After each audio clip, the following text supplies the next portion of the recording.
Welcome to the Jamal Thomas Morning Show. My name is Jamal Thomas. This is indeed my show. I'm glad that you could join me this morning. It is November, what is the exact date? November 11th, Veterans Day. Happy Veterans Day to all of the veterans and the people who served in the U.S. military. And I guess welcome to everyone else. This is a momentous morning. It is a momentous morning because Ted Raw got it wrong. The Democrats completely, entirely, overtly capitulated. They surrendered, hands up, walking out the House, not even a gun in their back, just utter and entire capitulation. Now, what we're referring to is the government shutdown. This is obviously going to be one of the stories that we hit today with Sabrina, because it is humiliating. Ted did make a point, and I think his point is right. If you can't defend the Affordable Care Act, which is your only real big policy objective or policy goal that you were able to accomplish in modern memory, then what is your purpose? What is your point? Why are you here? Why do you get a paycheck? Why do you even show up to work? And for all intents and purposes, they weren't working for 40 days, give or take. But to not work for 40 days, give or take, on principle, and then to abandon those principles is humiliating. Now, I was looking at some of the reporting talking about the call that took place where you had Democrats in the House who were apoplectic. And I would imagine that many of them are. I mean, look, the majority of the Democratic Party, let's say not people in power, rando Democrats, Thor Rock, rando Democrat. Hey, what do you think, rando Democrat? They're angry. They're pissed off. And they want to see some level of fight in their party. The thing is, what the party realized is that for all intents and purposes, Donald Trump is going to F it up so bad that whether they fight or whether they get a cappuccino and eat a ham sandwich, that for all intents and purposes, when the midterms come around, it would look the same.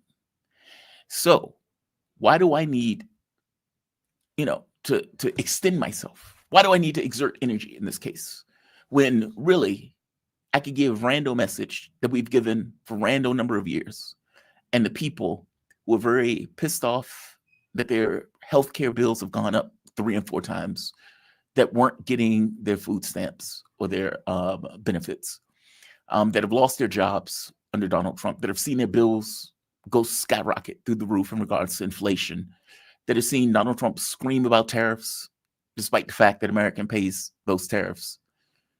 That those people, for all intents and purposes, not being content with what they got, will come running back to a political party. Not because the party did anything, not because the party had a message, but entirely because the party is not the guy who's in office. When you know that, then your response is hands off. We don't need to do anything. Yeah, we need to run a random campaign, but for all intents and purposes, we don't need to do anything. That said, the public was pissed off enough, where the public, at the very least, got Democrats to say, okay, we gotta put up a fight. We gotta fight over something. And in the context of the Affordable Care Act, the subsidies, that was the point. That was the stake in which they put their stake into the ground. And in placing their stake into the ground, the argument was correct. The cost that you would have to pay for healthcare is going to double, if not triple. We need to do something about this. Now, the Trump administration and the Republicans, who voted, if I'm not mistaken, 40 times to get rid of Obamacare, obviously were not going to do anything about the Affordable Care Act. Again, a legislation that they tried to get rid of, dog chasing a car, 40 times. If it wasn't for John McCain, they would have probably gotten rid of it by now with nothing really to replace it. So you have a standoff. You have a president that, for all intents and purposes, doesn't really care about the pain that's being inflicted on the public. You have a Republican Party that doesn't really believe in Obamacare, hates it because it even has Obama's name associated with it. And you have a Democratic Party who it's its main accomplishment in recent memory. You have standoff. You would think that if you had to die on a hill somewhere as a Democrat, this would be the thing that you are willing to die over. You will crawl over hot glass, bleeding with your intestines hanging out as you try to hold that flag. And yet not. And yet not. You had centrist Democrats in the Senate that capitulated, that crossed the aisle to vote to end the shutdown. What did they get out of it? You may ask, because I'm pretty sure somebody asked that out there. Hey, but did they get something out of it? Maybe they got something good. Maybe they got something that made this worthwhile, that made all of this matter. They got a promise that Republicans will hold a vote in December on the Affordable Care Act subsidies. That's what they got. A promise. Now, does this promise mean that they're going to overcome the 60 vote threshold? No. Does this promise mean that it will be brought up in the House? No, it does not. It does not at all. So what does this promise amount to? This promise amounts to a fart in a jar. Here you go. Can we end the shutdown now? Yes, we can end the shutdown. Thank you very much. That's what they got. Fart in a jar. They got nothing. They got less than nothing. They got less than nothing. Complete, utter capitulation. Now, don't misunderstand me. Obviously, as I find myself fixed on the left, I care about the pain that people endure. By the same token, there's this other thing of persistent pain that comes along with just going along with the political process as the political process goes, that entirely ignores all of these people on a normal, everyday basis. Meaning, you already pay too much for healthcare. I understand the rates go up, but this idea of clinging lovingly to the person that beats you in fear that the beatings will get worse, that sucks either way. And obviously, something is required that goes beyond this. We'll hold the line for something that doesn't work all that great because we're terrified that something worse will be behind it. Something worse is behind it. Don't misunderstand me. Something worse may be behind it. By the same token, an aggressive public that gets pissed off and energized because they're being fired from their jobs by the richest man on the planet, because the air traffic doesn't work right, because they're not getting their health on their food stamps or their food benefits, because they're not, or their health care has gone up 3 and 4 times. That's a different animal. And up to this point, we haven't seen that animal. We've seen an anesthetized public. I don't know what the pain point is that gets Americans engaged. It seems to not be the inflation or the amount that they're paying for groceries and heating and every other bills and expense. It doesn't seem to be paying 3 and 4 times more for healthcare. It doesn't seem to be the mortgage rates or the increase in the cost of housing that is effectively taking place. It doesn't seem to be veterans. We're on Veteran Day, standing in lines, not getting paid, or for that matter, all of the people that were in Baltimore that were standing in those lines, bread lines, food lines, because they couldn't afford food. It doesn't seem to be persistent uncertainty. It doesn't seem to be any of those things. I don't know what it would take. But either way, in this case, the Democrats capitulated. I want to bring my guest in. We are joined with the man himself, Warwick Powell. How you doing, Warwick? You doing okay today? I'm okay. I'm just making a little adjustment to the tie and all good. How are you? I have to do that myself, by the way. I be watching myself in the mirror doing one of these numbers. No, man, I'm doing well. Thank you for joining me. It's late there, and I always feel bad that it's so late in Australia. I mean, God, man, when Jeff comes on, it's gonna be like 11 o'clock for Jeff. I mean, he's like an hour further behind. But Warwick is an adjunct Warwick Powell. He's an adjunct professor, Queensland University of Technology, chairman of Smart Trade Network Group of Companies, and president of Data Integrity and Supply Chains Association, Inc. Warwick, you're the person I want to talk to today. And it's for something that's not necessarily related to Australia, but it is related to the economy in the US. You wrote an article, and the article fits firmly with, I guess, the point of view that I was espousing here over the government shutdown and Democrats' capitulation over the ACA subsidies.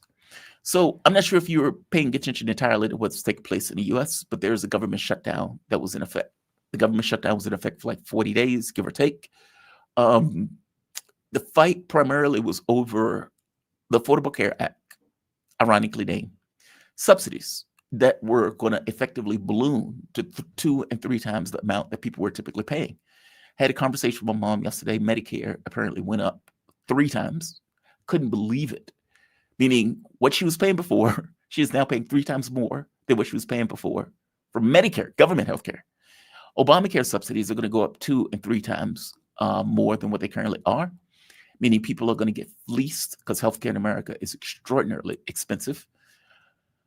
And you wrote this article, Post-Liberalism Funhouse Mirror. You said the alt-right hollow case, cultural catharsis in the ruins of capital. And the argument that you effectively make is that the Republicans are as woke as Democrats. And I'm using the terminology in that sense. I don't think you used it in an article, but I'm using the terminology.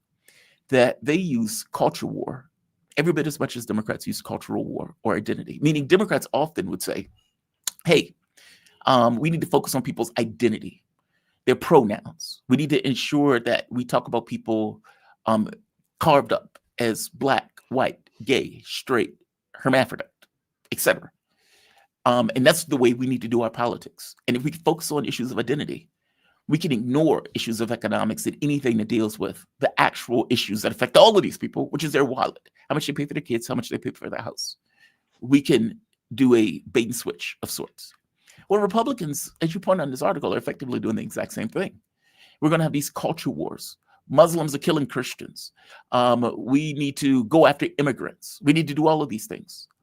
And yet, as you look around them, this does nothing for the fact that their healthcare has gone up 4 times. It does nothing for the fact that the amount that they pay for housing has gone up just tremendously. I saw the graph that like spiked, like literally almost a vertical line. I think the average homeowner at this point, I heard somewhere, was 38 years old, meaning the overwhelming majority of people don't have a house, won't get a house, and that's just on average. And you can go down the list of item by item by item by item on these things that affect how people live in society, where both political parties seems to use issues of identity or cultural war tokeneering in lieu of economic development, things that would affect their wallet, things would affect their quality of life. Give me your take on this. And just as a brief synopsis of the article itself, I'm going to show it to the audience and I'll put it at the bottom of the video. Right here. Post-liberalism's funhouse mirror, the alt-right's hollow core, cultural catharsis in the ruins of capital. What are your thoughts? Yeah, look, it's good to be with you again, Jamal. Look, I've been thinking about this for a long time because clearly over the last 3 to 4, 5 decades or so, there has been a progressive a reduction in the quality of life for a growing number of people in many Western societies, to varying degrees. But certainly the United States, we've seen, I think, a situation where the real wages of about 50% of the workforce or 50% of households have not increased for the best part of half a century. The middle class is shrinking.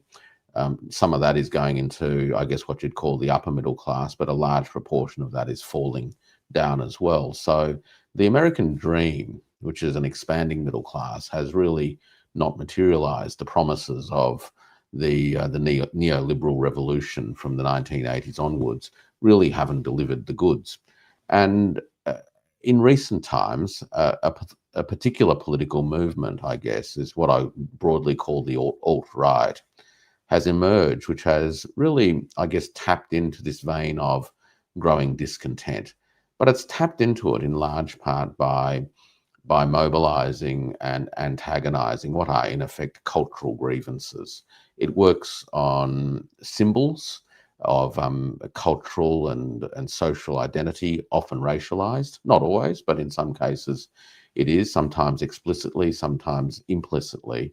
And it really seeks to harness an anger within the body politic to, in a sense, turf out those that are held responsible for the situation that people find themselves in. But the paradox of all of this is that those who have managed to identify these veins of grievance and tap into them and exploit them actually profit from the persistence of grievance and complaint and anger rather than from the resolution of the conditions that give rise to all of this anger in the first place. None of the responses from the alt-right include a meaningful economic program. There's plenty to say about what should happen in schools and various forms of social policy and immigration and those sorts of things. But there's actually very little said meaningfully about the causes of the economic conditions and therefore the remedies that are needed. And all you get are slogans, we'll tariff this and we'll tariff that.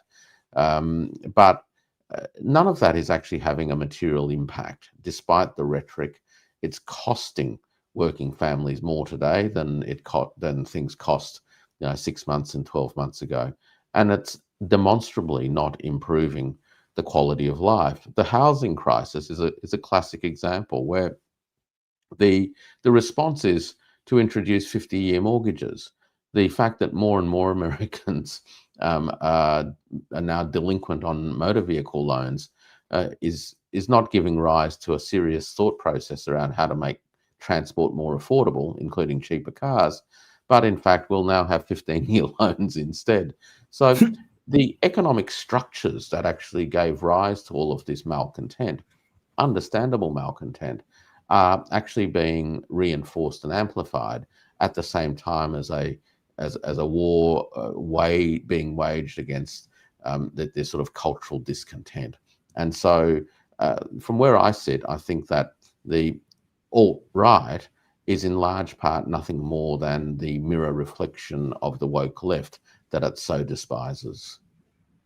Yeah, agree. 1,000% agree. When I read the article, that was the sentiment that I got out of the article. Effectively, for all of this talk about we need to stop transgender surgeries, we need to get rid of, I think they even got rid of the slavery thing in DC, the slavery museum in DC. We need to get rid of woke studies and for all of this stuff. But the reality of it is Donald Trump got in with this idea that, hey, I'm going to improve the economy. I'm going to put money in your pocket. I'm going to do this. I'm going to do that. And instead, predictably, he passes the quote unquote, ironically named also, Big Beautiful Bill that is effectively a transfer of wealth to the 1%. And as you point out, doing 50-year mortgages doesn't really solve that issue. In fact, you can make an argument that it almost bastardizes the issue. It's effectively saying, hey, I'm not going to put more money in your pocket. Don't expect me to put more money in your pocket. So I'll extend the time frame that you could have a mortgage so you could pay less on it over a longer time period. It's like, okay, well, thank you. That's almost an admittance that nothing is going to fundamentally change in your basic affairs, in the way that you effectively operate in the world and the money that you have in your pocket in regards to that operation. At least that's the way I took the 50-year mortgage. Yeah, it's actually going to make the conditions that gave rise to all these grievances, which is, dominate the dominance of finance capital, the, extensive network of rent seekers across the economy who exploit congressional relationships to, secure preferential treatment. And now, of course, the emergence of big tech oligarchs who essentially have the ears of Congress and are able to benefit from both regulatory support, legal support, as well as substantial amounts of government financed contracts. So you've got these three major pillars. And of course, underpinning all of this is the military industrial complex, which has been the largest beneficiary of the last few years of making America great again, because the idea of manufacturing has dovetailed in with this notion of national security, and lo and behold, the defense budget, so-called, administered by the Secretary of War, is now over $1 trillion. This is unprecedented, and so we've clearly got an institutionalized regime of accumulation, a political economy in the United States that is very much locked in by the powerful interests of finance, big tech, and assorted rent seekers. And what we're seeing is really a reinforcement of that system, as opposed to any fundamental challenge to it. Now, the use of cultural wars, in many respects, is a way of distracting people from all of this, and it's not a strategy or a tactic that the alt-right has invented. They actually inherited it, because these are the kinds of tactics that were used by the post-Soviet, or the left, so-called, in the post-Soviet era. After the Soviet Union disbanded, the left was largely left with very little sensible to say around political arrangements and economic affairs, and eventually conceded to the dominant framework of the day in the early 1990s, which was an intensified form of neoliberal experiment. And we saw this across many different jurisdictions to varying degrees. So in the UK, of course, we ended up with Blairite Labour, the so-called third way, in 1997. In the United States, we had Clinton's triangulation, come the 1996 campaign, when Dick Morris, came up with a genius electoral strategy to, in effect, outflank Newt Gingrich, and mobilise around ideas such as the reinvention of government and those sorts of things, which were really just euphemisms for the progressive stripping of public institutions and the outsourcing of opportunity and the socialization of risk. And this took place right across the English-speaking world in particular, but we also found elements of it in other parts of the sort of transatlantic G7 world as well, and in fact into some of the other places such as Australia to different degrees. So so in a sense, the left was stripped of an ability to say anything meaningful about an economy, and so it was left with talking about all these other things. And of course, nobody wanted to talk about questions of class, because every time people talk about questions of class, you're immediately accused of being divisive and talking about the politics of envy and all those sorts of things. And yet, of course, the fundamental question in modern society, as it has always been, is who's got what, and who gets to control whether people eat or not. That seems pretty fundamental to me. And and nobody wanted to talk about any of those issues. And so we are left at 2025 with an economic structure in many parts of the sort of developed world that is suffering, or sort of a social structure really that is suffering as a consequences of 40 years of assorted neoliberal experiments. And the only response from the left was meaningless. It really did not speak to the concerns of many ordinary people. It took many of them for granted. And so a political space was left for a rampant, alt-right, which was able to step straight into that breach and exploit what was essentially economic grievance by mobilizing cultural grievance instead. Is it true, because this piggybacks on what we're talking about, Yahoo Finance came out with an article, and they pointed out that 92% of U.S. economic growth for the first half of 2025 came from AI investment. Yep. That's astonishing. I mean, because what that means is the predominant, we'd be in a recession right now if it wasn't just for a bunch of money thrown at AI. Or am I getting this wrong? Yeah, that's right.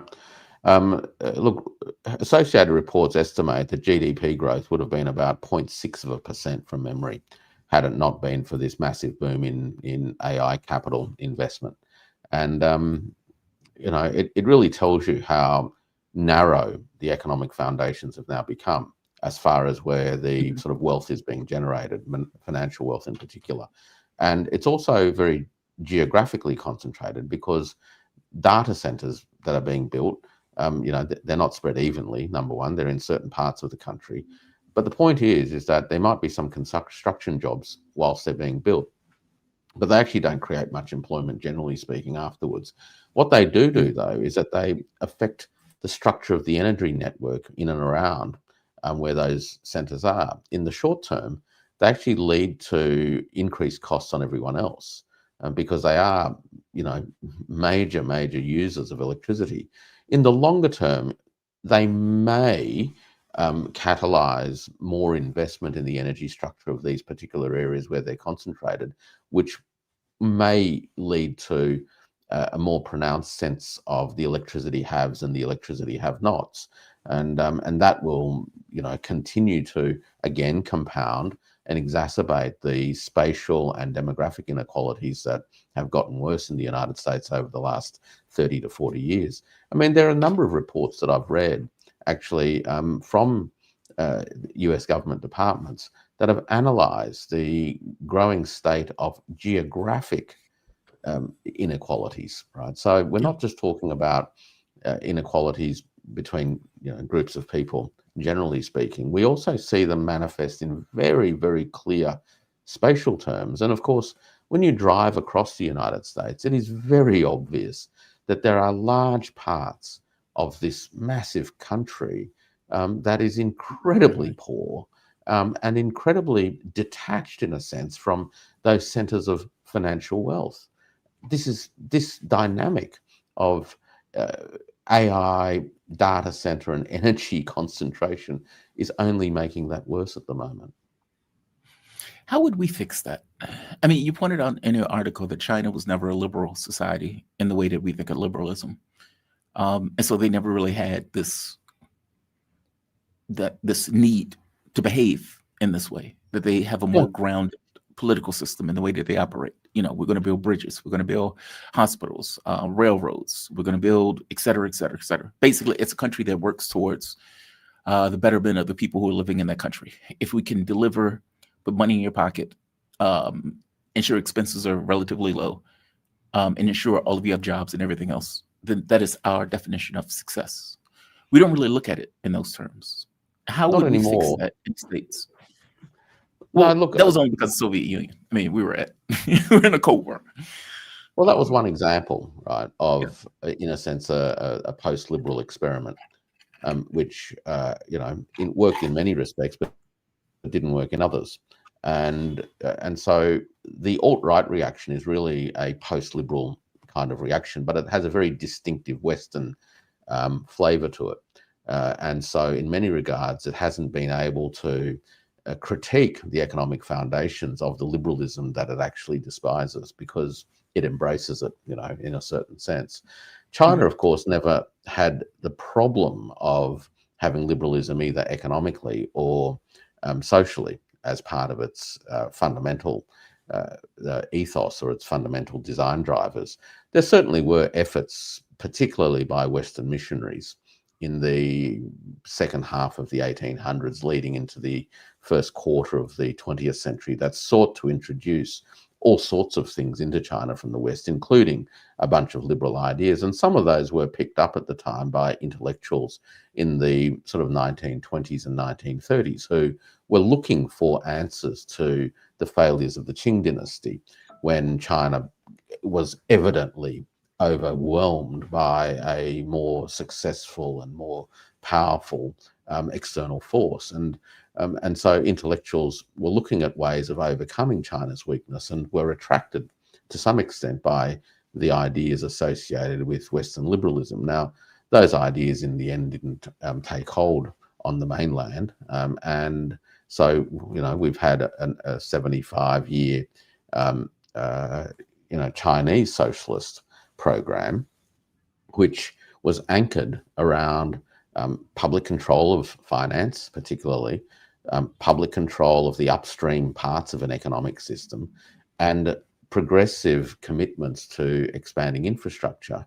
And importantly, in all of that, a commitment to training people, enabling people to live longer, and transforming the energy foundations of the system at large. So it went from a society or an economic system that barely had any electricity at all to one today which essentially has electricity covering just about every town and every village and every micro village across the entire country, with a significant buffer that enables it to deliver energy in very low cost terms, and which has lots of room for growth industries to literally grow into without distorting the pricing across the system at large. So China's had a very, let's call it a production-oriented view to how it organizes its social and natural resources, whereas the United States, I think, has literally lost that sense of being a productive society and has become one that is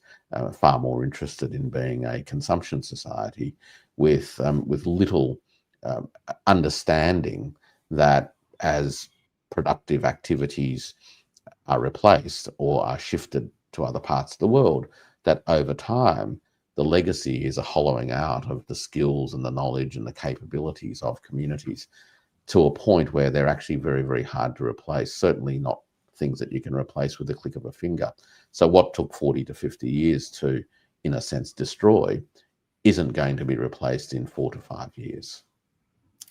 Yeah, what's broken isn't easily fixed.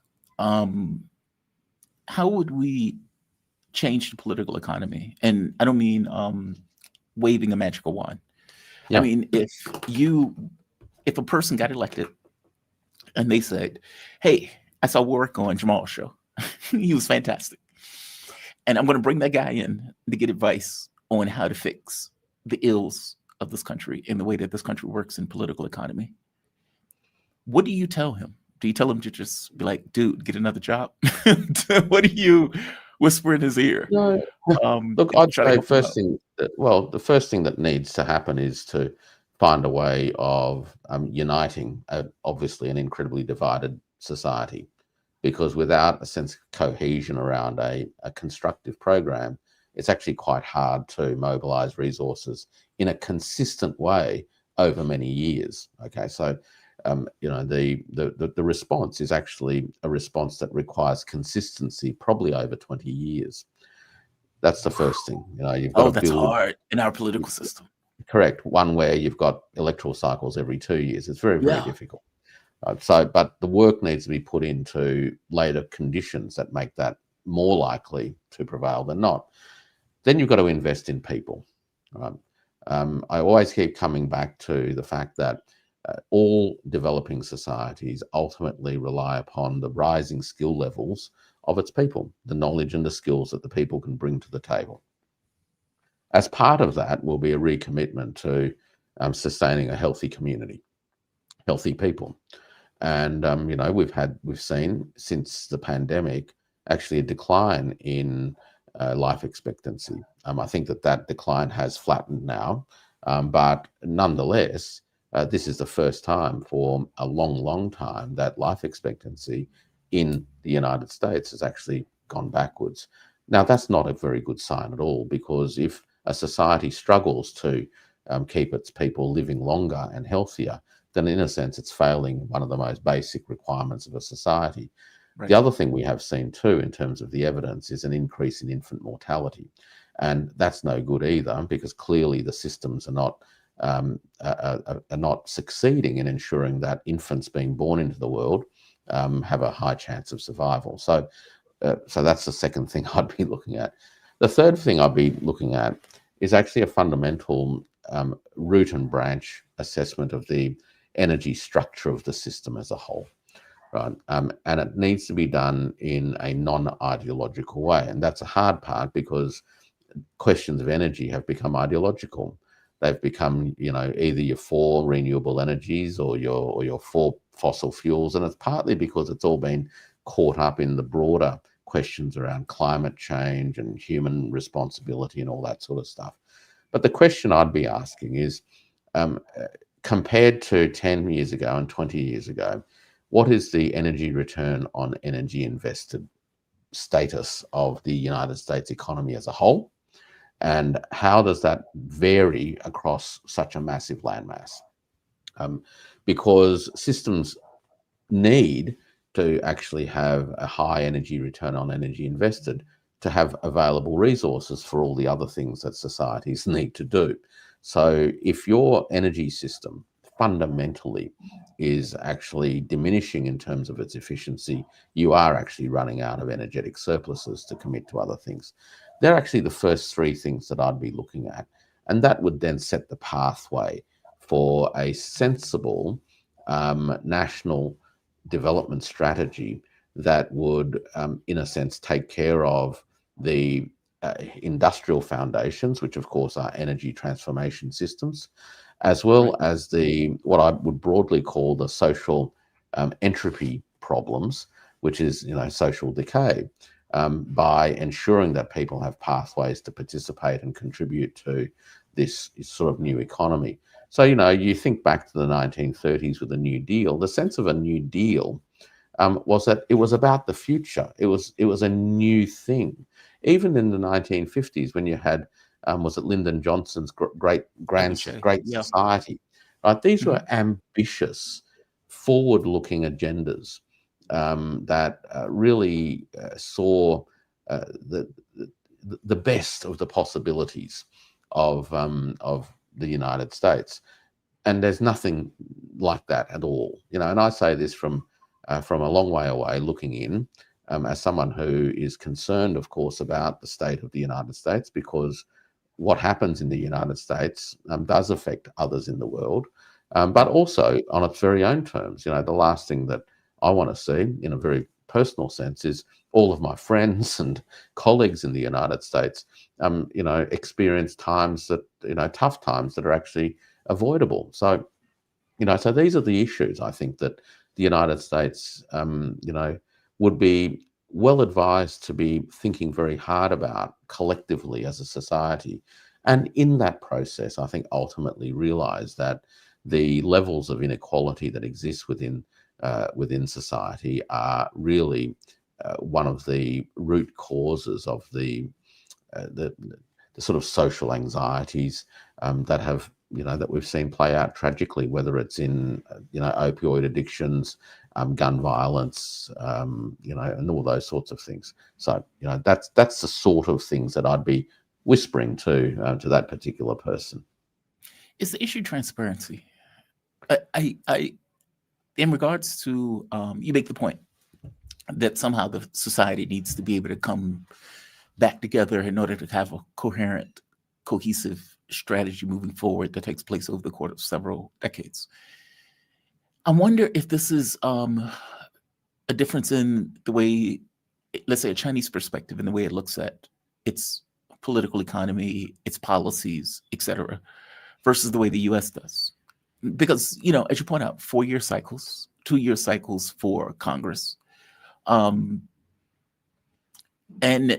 you have vicious divisions between political parties. And in between those vicious divisions, you have people who just don't care. Like 50% of the population just don't vote because they don't see the point. And I can't blame those people because it's kind of hard to see the point, right? Yeah.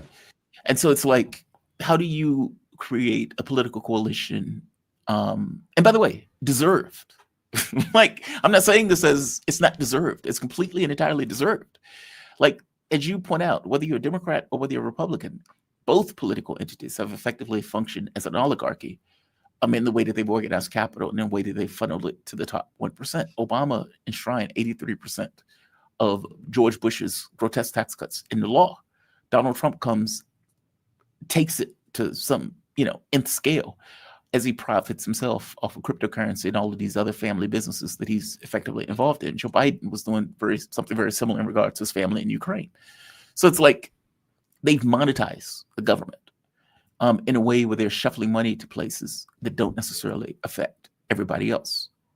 And so I don't blame the population in the way that the population looks at it, but it's hard, as you point out, to put pieces back together again after you've effectively done that with this kind of politics of division for decades. It's transparency the issue. I keep thinking to myself that the only way this works if somebody comes out and just is honest, radical honesty. Hey, we have screwed you over royally. This is something that we are going to change. We're going to be open. We're going to be straightforward. We're going to take all the consequences of the vulnerabilities of being transparent. But at the very least, we're being transparent. Is that the pathway to some kind of political revival in this country? Or you think that's too... Well, look, well, maybe or maybe not. I don't know. But, is transparency a kind of theatre perhaps too?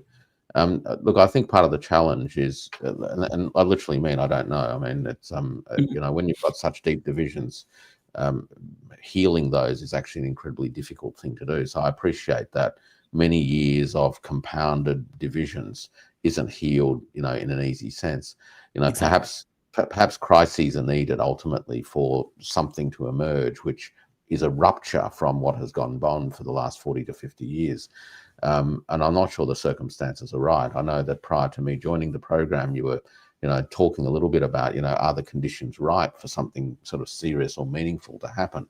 Will Americans, or when will, or what will cause Americans who are clearly being hard done by, when will they actually react? Well, they sort of have reacted in their own ways, which is through the politics of cultural grievance. But clearly the policy responses and the policy frameworks being advocated within that broad umbrella are not delivering on the material conditions necessary to transform their lives. Another very interesting example that I often think about is, you hear a lot of talk about, family values, right? And it's a lament about essentially the decline of Fordism, the days of the 1950s and 1960s, which of course were very white. Let's not forget, they were the days when one yes. white bread earning male could go to work, the wife could stay at home, they could buy a house and a car quite, with 10, 12 years of wages, et cetera, et cetera. So there's a whole lot of lament, a cultural lament about the loss of that. But look at the conditions that made that even possible. Put aside the racial segregation of the labour market, which of course was a key part of the American economy. And let's just look at it on its own terms as well, which is, well, you need a stable wage and rising real wages. Yes. You can't financialise housing to a point where it becomes ridiculously unaffordable.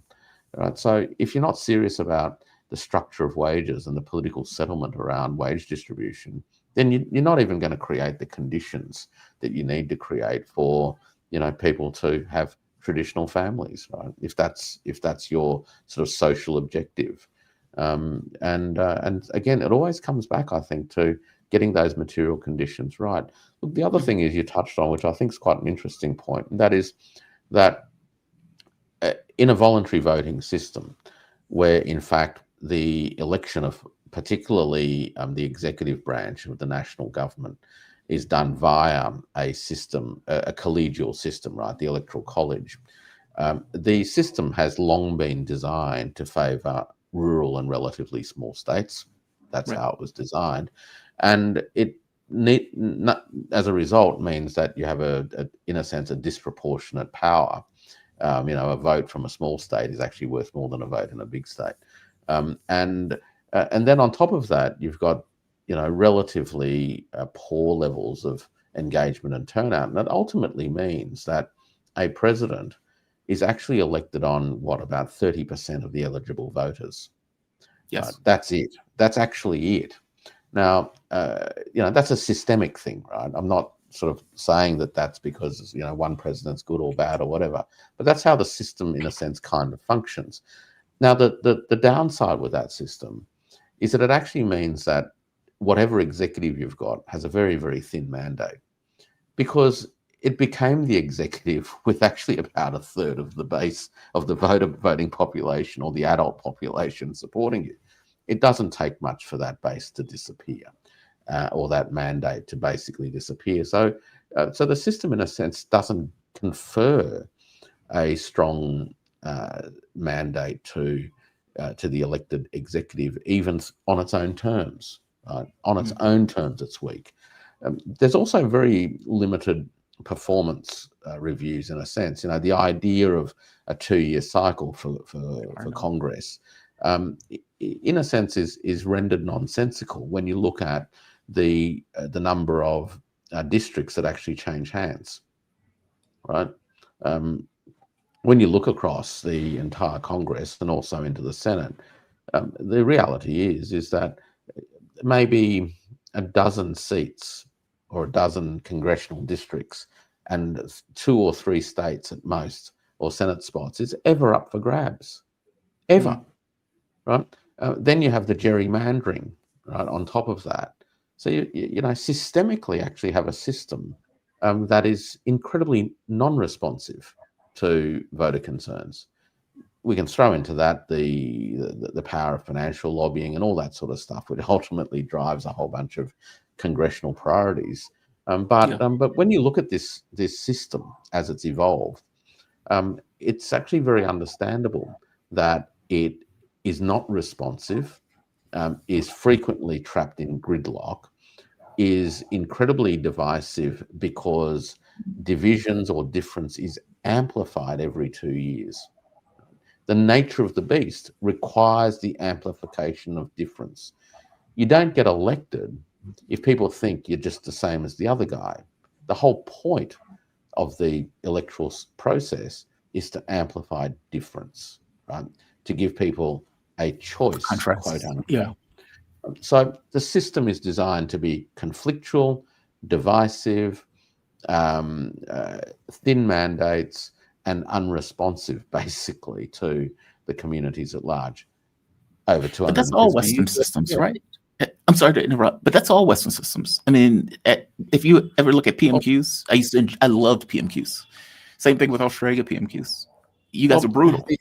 Yeah, well, electoral campaigns are right, but the UK system is also a single member geographic electorate first past the post system, Right. which and voluntary voting. So you've again, you know, got modest turnout, and you have what is actually a very large voter dividend. So the executive is not elected, you know, through a college. The executive is actually a consequence of which party has the most seats in the parliament. And the way the system works delivers a very, very large voter dividend. So if you secure 35, 40% of the vote across the country, you'll end up with 55, 56% of the electorates of the seats in the parliament. So you end up with these, what appears to be these monstrous majorities, right? So Keir Starmer ended up with a monstrous majority, but in fact, it's a very thin mandate. The Australian system is actually a compulsory voting preferential system, right, which delivers essentially the election of the least unpreferred candidate. It's normally one of the 2 major parties, but that's how the system works. And it compels voters, in a sense, to express their preferences. So, you know, and as the counting goes, you know, if you start with 10 candidates on a ballot paper, the counting firstly removes the candidate with the least number of votes and distributes their preferences. Then the next candidate is taken out and their votes are distributed across, and it just works its way up to the point where you've got what they call the 2-party preferred vote, and that delivers also a kind of a winner's bonus as well, but it's nowhere near as pronounced as the winner's bonus in the UK. But the problem in all of these parliamentary systems is that in between elections, there's actually very little capacity for communities to have a real say in many things, because in a sense, anger, anxieties, and disquiet or whatever just gets absorbed into that parliamentary process through committees, etc., etc. So it's not really designed to be particularly participatory, particularly engaged on the ground. It really is designed to concentrate power in the hands of lawmakers and detach them from the day-to-day effects of policies, other than through periodic reviews. So, you know, this is fundamentally a limitation of parliamentarism, you know, it becomes dominated by parties. Parties require money, etc., etc., etc. So, you know, there we have it. You know, but institutionally, I think these are the challenges that the United States faces. These are the cards that it's got. it will require much smarter people than me to figure out how you navigate this set of Make that institutional work. environments to then find a way to overcoming some of these inherent features in it, which is how do you actually create a more unified program that builds a much broader electoral coalition, right, as opposed to a narrow program that exploits grievance that gets you over the line. Yeah, it seems like there needs to be some kind of cooperative system, and I don't know what that looks like. I mean, the very act of one person trying to win makes that person behave in a particular way. Yeah, I Look, don't there know. may be, look, I mean, and I have seen discussions around this, you know, from time to time, and these are radical proposals, and I'm not advocating them. I haven't thought much about them. Not being an American, I don't, think some of these proposals. But given that it is, Federation of States, in effect, there is some chatter from time to time about the states actually becoming far more important, but autonomous again, as focal points of economic and social development. And maybe those sorts of debates at least should be aired a lot more about how a more devolved and distributed structure of economic development and social development may perhaps overcome some of the problems that have unfolded over the last 40 years. Let me actually, just to close, tariffs. So Yeah. the Supreme Court is paying attention to the tariff. They're entertaining the arguments that are taking place. Trump is going to lose that. I can't believe he would win that, because it is so obviously clear beyond the president's scope to do what Donald Trump has been doing. And so went to appeals court. Appeals court effectively, he lost. It's going to the Supreme Court. The Supreme Court was being very skeptical, or was very skeptical of his powers as an independent president of doing something that is purely within the purview of Congress. And so if he loses that, then what? I mean, he's panicking over this, actually. I mean, he come out and says, hey, I'm going to give $2,000 to Americans. He's not giving any money to Americans. That's not going to happen. But he's saying it because he's trying to, let's say, expand the playing field in regards to the people who think that they are somehow involved in the decision of the court, that this is somehow going to hurt the American population, if indeed and when he loses on this particular issue. But what's going to happen materially if the Supreme Court guts his tariff program? Look, I think the first thing is that he is clearly trying to put a lot of pressure on the court. And Yes. From everything that I've read, the oral arguments did not go as well as the president, I'm sure, would have liked them to have gone. And that's despite the fact that the court is dominated by justices that were appointed by the president and previous Republicans. So it's a Republican-leaning court, but nonetheless, there's clearly some concerns that the oral arguments did not go particularly well. Look, and I think you raised some very interesting questions, because if the court does reject or uphold the position of the presidency, it will raise a lot of questions about the court, right, in the eyes of many people and Americans, about its independence, about its ability to function as really the third arm of the division of political power within the American system, or whether in fact it has been entirely compromised.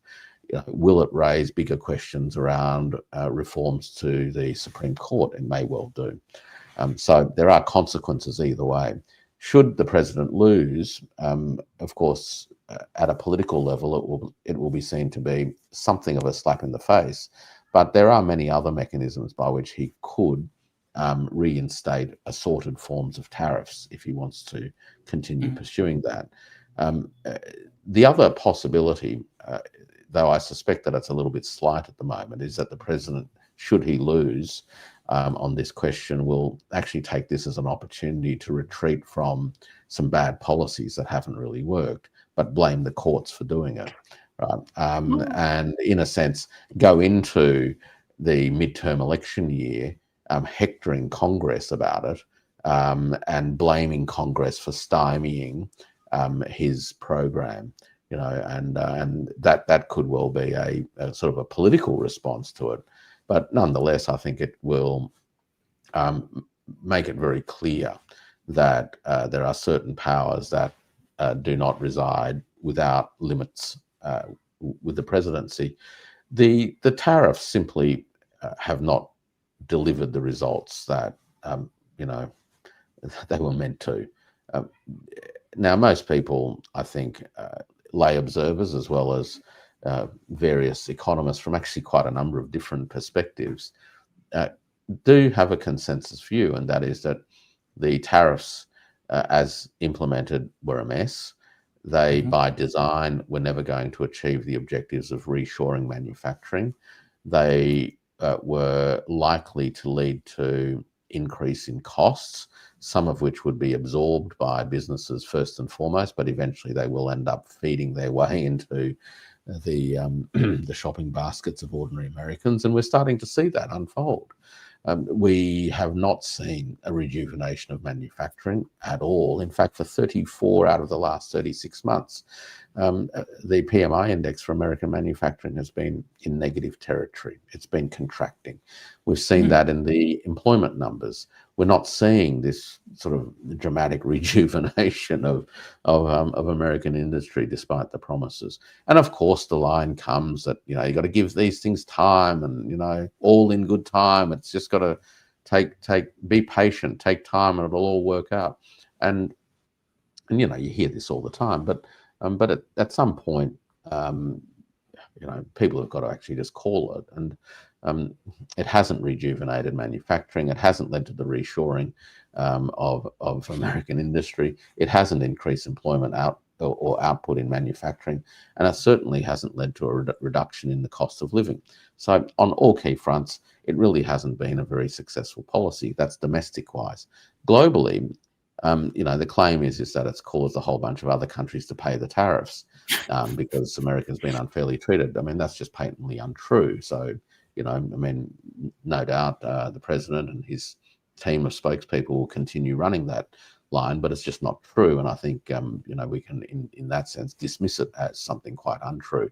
But what it has done is actually undermine America's reputation globally as an unreliable country, because of all the chopping and changing, as a country that treats allies and non-allies. Well, in fact, sometimes some would argue that it treats allies even worse than non-allies. It really does create a very mixed environment for the United States on a global stage as well. When for decades, one of the things that the United States at least brought to the table was a certain level of consistency in just about everything that you could predict the United States like clockwork. It would have certain things that it would do, and all of those things ensured that the United States was held in reasonable stead, particularly amongst its network of allies. And it's undermined a lot of that.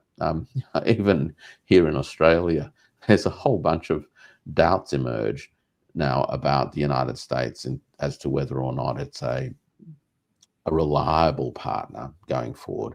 Is this just a Trump phenomenon, or actually is Trump a symptom of a baked-in structural set of dynamics that is making the United States behave increasingly erratically? This is the consequence of Trump economics at the moment. Well, contraction. I mean, is the contraction, and my thoughts are fracturing in two different ways. I saw all of the companies that were losing jobs, all of the tech firms that were cutting jobs, like 40,000, 50,000. It depended on the company. Is this because of the emphasis on AI in the States, where the moment that you get some general level of AI, you say, okay, now that we have this thing, how do we get rid of workers and use this thing that we now have?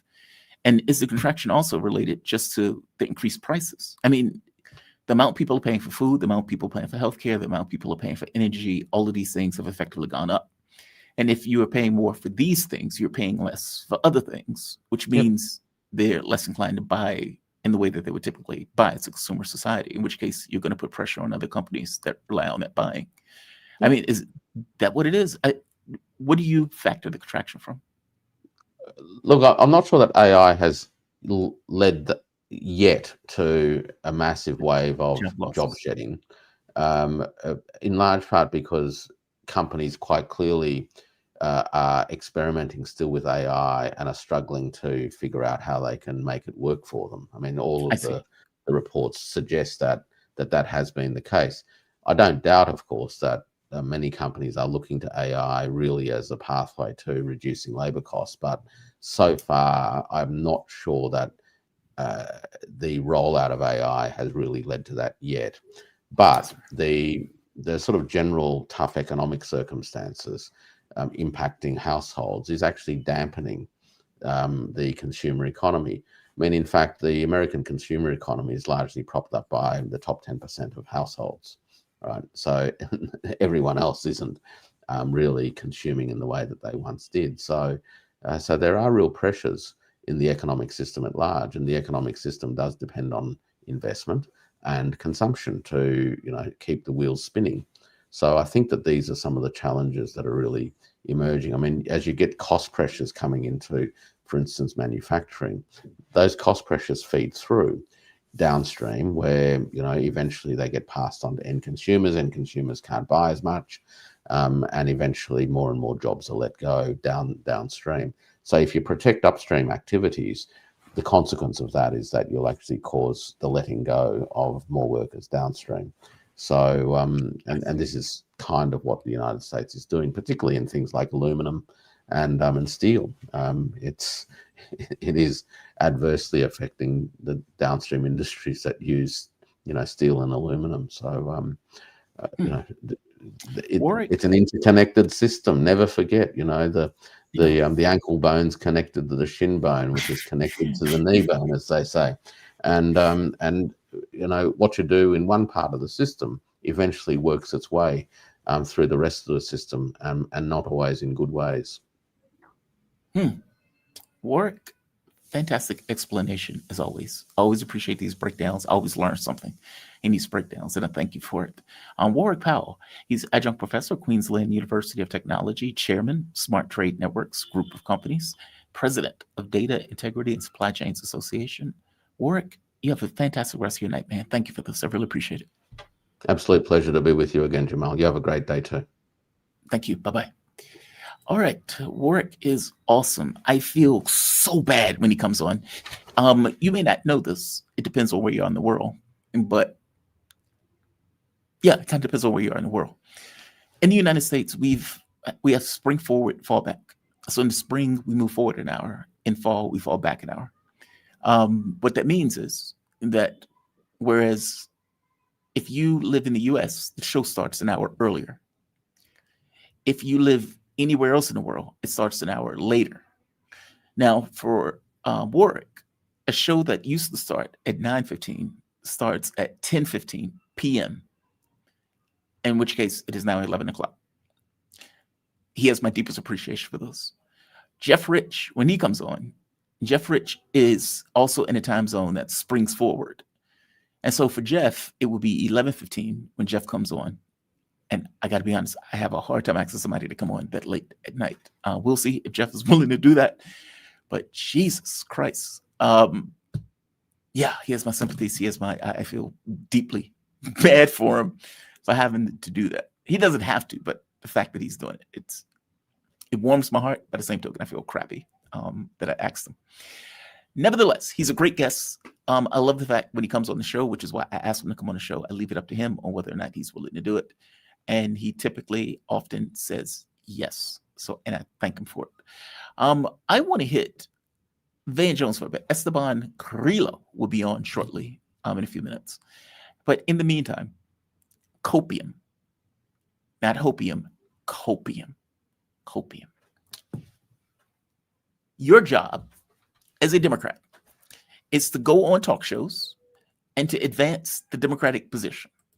That is your job. That is what you are paid for. Now, I have to be honest with you. I hate stuff like this. I don't know if any of you have ever watched Fault Lines, my old show, my radio show. I'm just a person. I will give you my take one way or the other. And even though I find myself falling on the left, that's not political ideology. I'll be honest with you in my take. Whatever that take is. I could be right. I could be wrong. I would give you my honest take on it. I hate partisans. I hate them with a passion. Because their job is not to advance an honest take. Their job is not to tell you reality. Their job is to either cope or hype. That is their job. Now, you may have something that crosses into their pet peeves. Let's say if you're African American, you may have a red line on this idea of, I'm not going to denigrate my own. So I will hold the line on that. But everything else is fair game. Or you may have pet peeves, nationality, race, gender, whatever, right? But for all intents and purposes, your job when you go on a show is to advance a very specific perspective. All right, Van Jones. Democrats just capitulated. Democrats just capitulated. Explain to us why that's okay. I mean, the government was shut down for like 40 days, give or take. I don't know the exact number, but let's say around 40 days. And in that time frame, there was this very hard push to defend the Affordable Care Act and the subsidies of that. Meaning you were a shield in the way that it was explained for Americans to try to prevent them from paying twice, 3 times as much for healthcare costs, a cost that was already debilitating.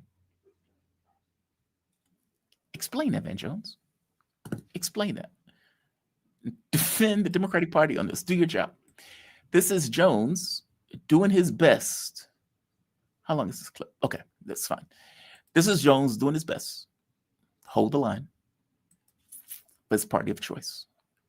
And he's not doing well. This is a lot of copium. Right now, Democrats are going to kick each other and tear each other up and be mad at each other. But when the smoke clears for most Americans, something has been proven here.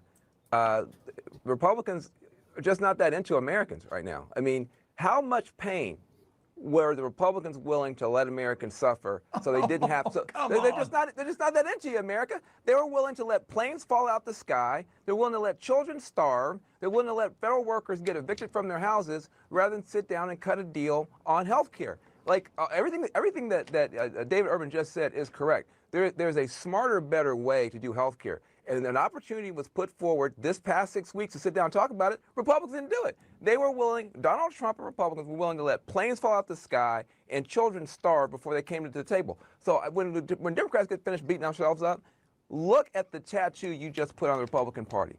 Now, it's not that this is entirely false, right?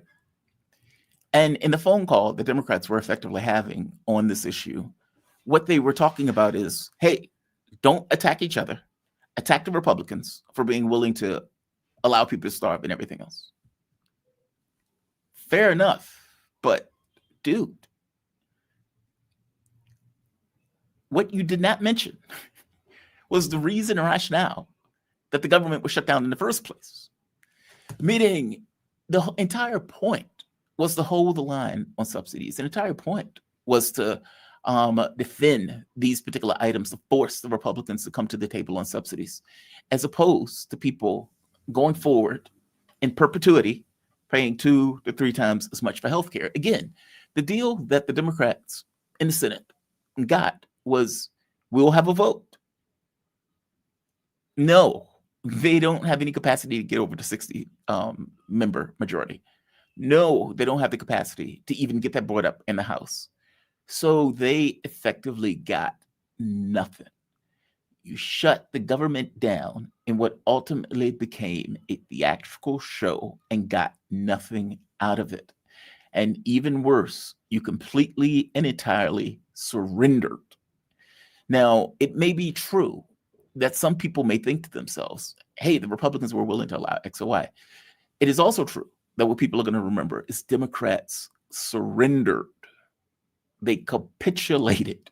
They failed miserably in their task.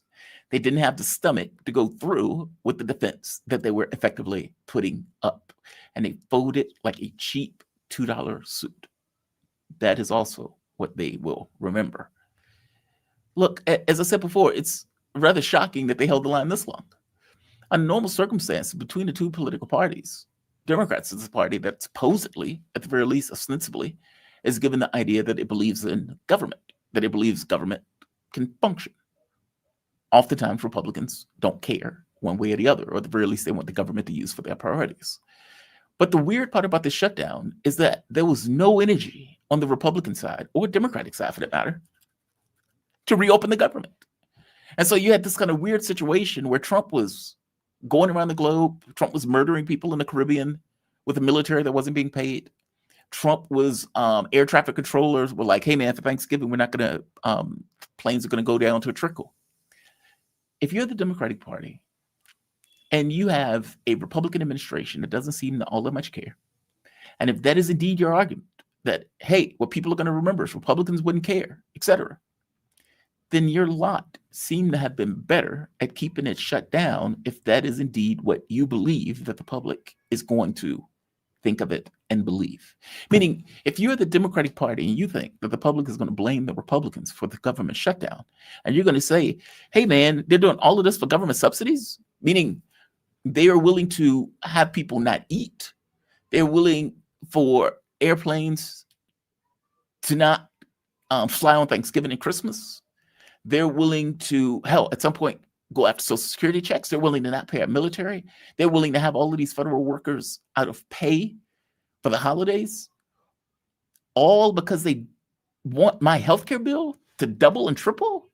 They care that much, meaning they need my healthcare bill to triple that much, where they're willing to allow this much pain on the public.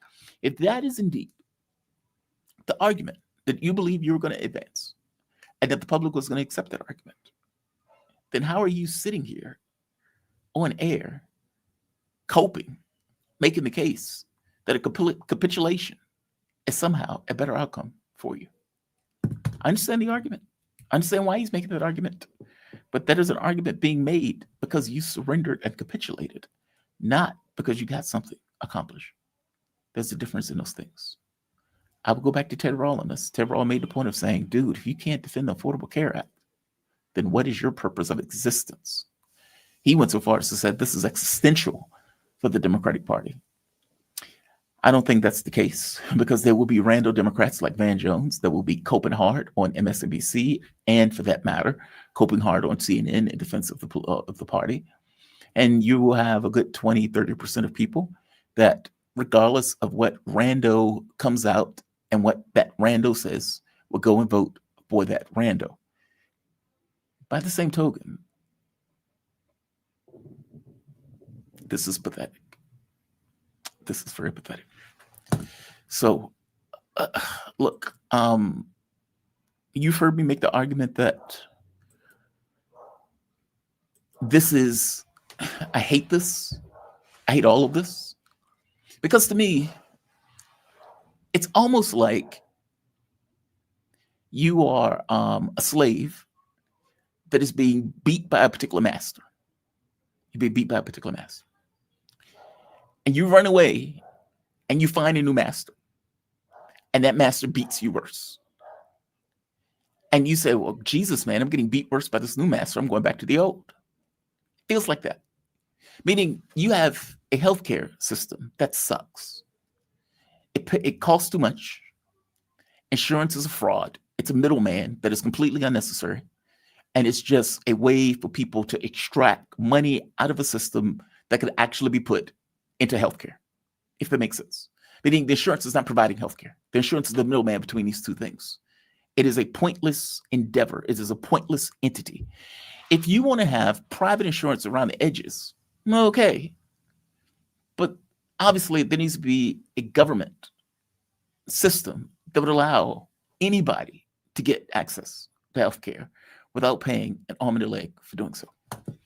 That's not Obamacare. Obamacare is effectively an insurance scheme. And so for people to be fighting this hard for this flawed device that ultimately scams them because the other person wants to scam them more, it's so distasteful to me. It's just so distasteful to me. And yet, this is the Democrats' achievement, right? Hey, we have this horrible healthcare system that we need to defend because the Republican Party don't want a healthcare system at all.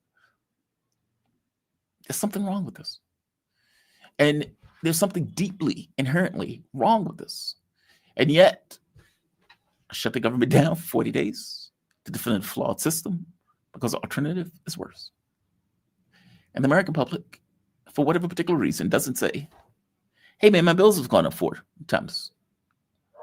What they do says, oh, well, my representatives aren't doing their jobs, or my representatives suck, or I need to vote in more Democrats, or I need to do something that in no way is going to have any effect on a political process that for all intents and purposes don't ultimately care, providing that your energies are invested into the political system that can effectively weed out responsibility. Donald Trump gets elected on an economic message, and he does everything but.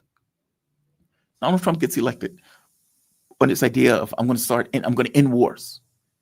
And regardless of the propaganda and the nonsense that he puts out to the contrary, continues the Ukraine war, attacks Yemen, attacks Iran, attacks and murders people in Venezuela. This is not an ending of wars. This is a progression of those things. Not to mention bringing Jelani to the White House. So that's the other thing. Oh, Esteban is here. Excellent. And this feeds right in to what what I want to hit. Esteban Carrillo, what is happening, my man? How you doing this morning? You doing okay? Hello, Jamal. Good morning. I'm doing well. How about you? How's everything? I am doing well, man. Better that you're joining me. We're joined with Esteban Carrillo. He's an Ecuadorian journalist currently writing for The Cradle. He was previously with Telesur English. He covers topics in the Middle East and also in Latin America. So you are the person I would like to talk to today. We have had an interesting, on some level, it is a morning of ironies, ironic development. Al-Jilani, the man who like literally, like nanoseconds ago, had a $10 million bounty on his head, is at the White House and hanging out with the same people that at one point were hunting that same Jelani. What's wild about this, he is playing basketball with CENTCOM. Again, the man that was originally hunting him is now playing basketball with him. The last time he was at the in the DC, he was hanging out with Petraeus. Petraeus was like, "Hey man, are you eating well? I worry about you so much." Oh my! I forgot like, about that. You're right. I forgot about that. He's like, "You're looking a little thin, buddy. You're doing all right." Worried about you. We're so worried about you. I remember I'm so worried about you. I'm up at nights worried about you. I just want to make sure you're okay. And now he's hanging out with Donald Trump, shaking hands, glad-handing the president of the United States in a meeting that seems more like a military meeting than anything else, considering they had the god of war in that meeting in addition to other military officials. Why is Jelani here? Oof. I feel like, a couple of things. First of all, I think it's just a sign of the times, right? A sign of this new Trump era, this new post-genocide era, post-Gaza genocide era, in which the U.S. empire is acting with absolutely no concern for the way things, for history, it's been 24 years and about $4 trillion and about 5 million lives since the start of the so-called war on terror. And now you have the founder of Al-Qaeda in Syria sitting down at the White House, as you said, playing basketball with the CENTCOM chief, taking pictures with with this congressman, I forget his name, who's missing both legs. He lost them in combat. The guy who wears the IDF uniform to work. I mean, what an absurd moment to live in. This is kind of like at the end, right? It's taken about a year for Jelani to essentially shed his skin, become this Western approved leader. He really is, I feel like the prototype for the type of leader that the White House wants currently, not just in West Asia. I feel like in general, right? Like what they're doing in Venezuela, with Corina Machado and all of that. I feel like it's the same. It's the same idea. It's someone who is completely subservient to you. Like look at Milei in Argentina. They have a prototype for quote unquote president. Truly a dictator. Nobody elected Ahmad al-Shara. He just declared himself president. He dissolved the parliament in Damascus and then just declared himself president. And since then, Syria, it's not exactly doing well. There's a rush of kidnappings. There's a rush of killings on sectarian lines. Israel's occupying the south. Turkey is taking control of the north. The U.S. says they're going to establish a military presence in a base outside Damascus. I mean, truly, it has been completely split, right? Like Syria as a nation, as the Syrian Arab Republic, doesn't exist anymore, and Sharia is central to all of this. And like I was saying, it's taken about a year for him to go, as you said, from a terrorist with a $10 million bounty on his head to head of state. No UN Security Council sanctions anymore. 14 out of 15 members voted last week to remove all sanctions on him. Now Syria is getting a waiver for the Caesar Act sanctions, which are these very intense sanctions package that has essentially strangled the Syrian population. He's taking, he took a trip to the IMF. He met with the IMF head. So Syria is just going to be about to be sunk in debt, sunk in war, and at the head of this is just this guy that is just a few months ago had a $10 million bounty on his head for terrorism, for chopping people's head off, for suicide bombings. It's insane. When Trump said, like, well, we've all had tough pasts. I mean, I never heard of Donald Trump sending a car bomb into a busy market street or anything like that. Right. Here's just, I was pulling up the video as you were actually bringing this up. Somebody asked Trump, listen to his response to this, a tough pass. Yeah, because everybody's chopped the head off every now and then, right? Every now and then, I guess. Yeah, you can expect some announcements on Syria. We want to see Syria become a country that's very successful, and I think this leader can do it. I really do. I think this leader can do it. And people said he's had a rough past. We've all had rough pasts. But he has had a rough past, and I think, frankly, if you didn't have a rough past, you wouldn't have a chance. He gets along very well with Turkey, with President Erdogan, who's a great leader. Erdogan's a great leader. Them during the Tough pass, man. All of us have had tough pass. Yeah, you said, who hasn't chopped a head or two in their past, in their youth? Yeah. So such youthful indiscretions. Chopping off the heads. Yeah, that it's insane. What do you make of the military being in this meeting? I mean, like, for all intents and purposes, Donald Trump goes and has a conversation with Al-Jilani al-Sharar. And in this conversation, we are not privy to a lot of parts of this conversation. I mean, there was the opening, right? But you had military personnel, meaning this wasn't, hey, let's talk loans. And so you have to wonder, okay, well, Russia still has a military presence in Syria. Israel has a military presence in Syria. The U.S. has a military presence in Syria. The U.S. is talking about expanding its military presence in Syria at the same time that Russia is currently in Syria. Mm-hmm. And you have to wonder, why on earth would the United States want Russia to remain in Syria? I can understand Jelani's take that, hey, man, I need as many friends as I can get. This is a tough neighborhood. But obviously, the U.S. is not going to want the Russians in Syria. At least I don't think they are. I mean, correct me if I'm wrong on this. Why would they want that? I don't think it's what the U.S. wants. I think it's what Israel wants. I think it's Israel that has been pushing for years for Russia to remain in Syria, inside of Syria. And Giuliani, yes, he's an agent of Erdogan, of the Turks, right? And of course of the CIA, of the U.S. So by default, he also answers to whatever the Israelis want. And the Israelis, they do not want a unified Syria. This is currently kind of where they're butting heads with the Turks, which is the Israelis want Syria to remain broken up. They want the entirety of West Asia to be broken up. They want everything to be divided by sects. This is why they're in religious sects. This is why they are inflaming tensions in Lebanon, in Syria as well, with the Druze and like coming in, taking land, etc. What they eventually want to happen in Iraq, they're already sending signals that Baghdad must disarm the Iraqi militias. So it's this idea that if you break up everyone along religious sects, first of all, you're going to have constant conflict. Second of all, you provide a larger justification for the existence of a Jewish state, right? Not a country based on law and on the equality of its people, but on the religious sect, on this religious identity. In this case, the Jews.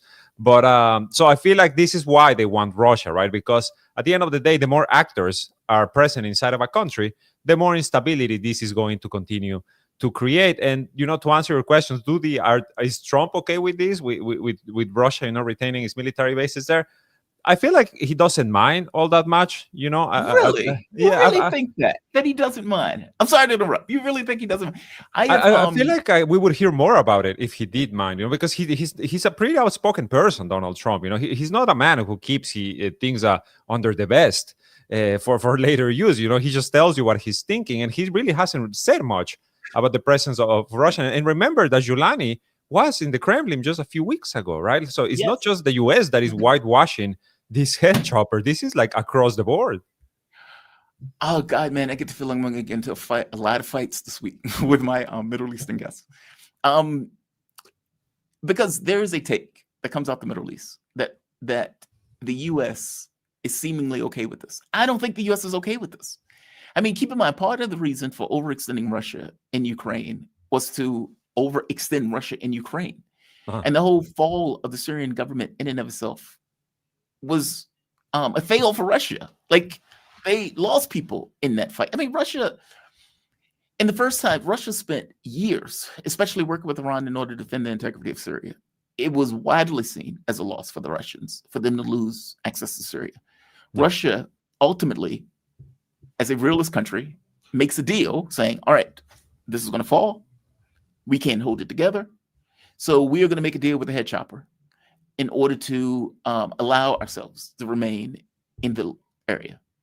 You can imagine the Brits, the French, the Germans, and I would think the Americans, who have had a big part in this policy of overextending Russia, is not going to be okay with them remaining in Syria when the entire point of it was, let's say, to remove the spaces by which Russians operate. If indeed the point of what America is doing is for primacy across the globe, or Western supremacy and primacy across the globe, why would they be okay with them remaining in Syria? Well, I wish I knew, to be honest with you. I feel like, another possibility is this is just simply something that they're going to return to, right? Like down the line. At this point, it's insane to believe, you know, and I always bring it up whenever I get the chance. It's just like, we haven't even reached the first year of Donald Trump's presidency. This is still month 10 or 11. It feels like it's been years. So I feel like, there's still some room. There's still some room for developments, so to speak. I think what you're talking about, Jamal, like overextending Russia with the war in Ukraine, it has already paid dividends, right? You already have Russia in one way or another kind of disengaging, from West Asia, despite the fact that they are still pretty adamant about retaining their bases in Syria. And it seems the Syrian government is also pretty okay with this, because, like I said, I think this is the Israelis. The Israelis are the ones who want the more players in Syria, the better it's going to be for them in the long run. But in the other hand, it does feel like Russia has stopped choosing sides, so to speak, right? And the big question that remains really is Iran. How far does this apply to Iran? Because the partition of Syria really was, kind of like a dead blow to the resistance axis. Did it work? Did it not work? We still have to see, right? I feel like the resistance forces in themselves are kind of trying to reconstitute themselves, trying to find a new, so to speak, axis, to gyrate around. But taking away Syria has really taken away that connectivity that existed, in particular with Lebanon and Hezbollah. Then now you have, for example, Israel is building a wall on the border with Lebanon currently. They're asking the Lebanese army to go and do go into civilian homes and do house-to-house raids. Essentially do their work for them, right? To disarm Hezbollah. They're threatening war. They're threatening, a return to wide hostilities. And at the same time, they are claiming that Hezbollah is rearming itself via the sea, via air and sea, which makes no sense, especially in the reality that we live in.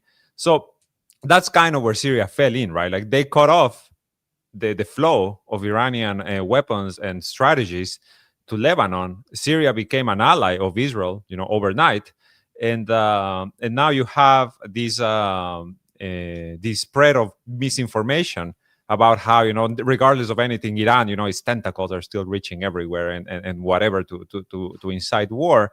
So at the end of the day, that was their plan, right? Their plan was cut off Iran, but then in any case, still continue to manufacture consent so you can reignite a war. Because, like I said, the idea here is to divide everything as much as possible. Syria is the game plan. Syria is the blueprint for what they want for the entire region, from Lebanon to Iran. They want to inflame divisions. They want Arabs and to start fighting each other, because that helps the Jewish nation, that helps their project of expansion and colonization. The other thing I thought of when I saw Jelani with Trump is this idea of using terrorists to accomplish objectives. Donald Trump has been seeking leverage against the Russians, like just in general, right? I mean, whatever agreements that they came up with in Alaska, Donald Trump's response to those agreements were effectively to try to have this kind of oil war, whether he was attacking oil infrastructure, using Ukraine as a hand to do it. Obviously, Russia's responded with devastating, like just attacks that is, if not necessarily nip it in the bud, obviously has an overwhelming dominance in that regards. But this doesn't stop Trump. Hey, we're going to use tomahawks. And then Trump says, well, just let them fight it out. Let them fight it out. And Trump hasn't said much about it because as the government has been shut down, weapons haven't been going into the region. Also, this whole ceasefire thing is a non-starter. But he still is seeking some level of leverage. And if you're talking about using terrorists that are, let's say, in Syria, that makes up Jelani's goons, his goon squad and cohorts, can't those also be used against the Russians in various regions? And I guess my thing is that also a threat here? And is this also part of the reason why Russia wants to be in Syria also? Meaning they're aware of the people who've taken over that government. Despite Putin shaking the hand of Jelani, he knows the creatures that are effectively under the rug. Give me a take on it.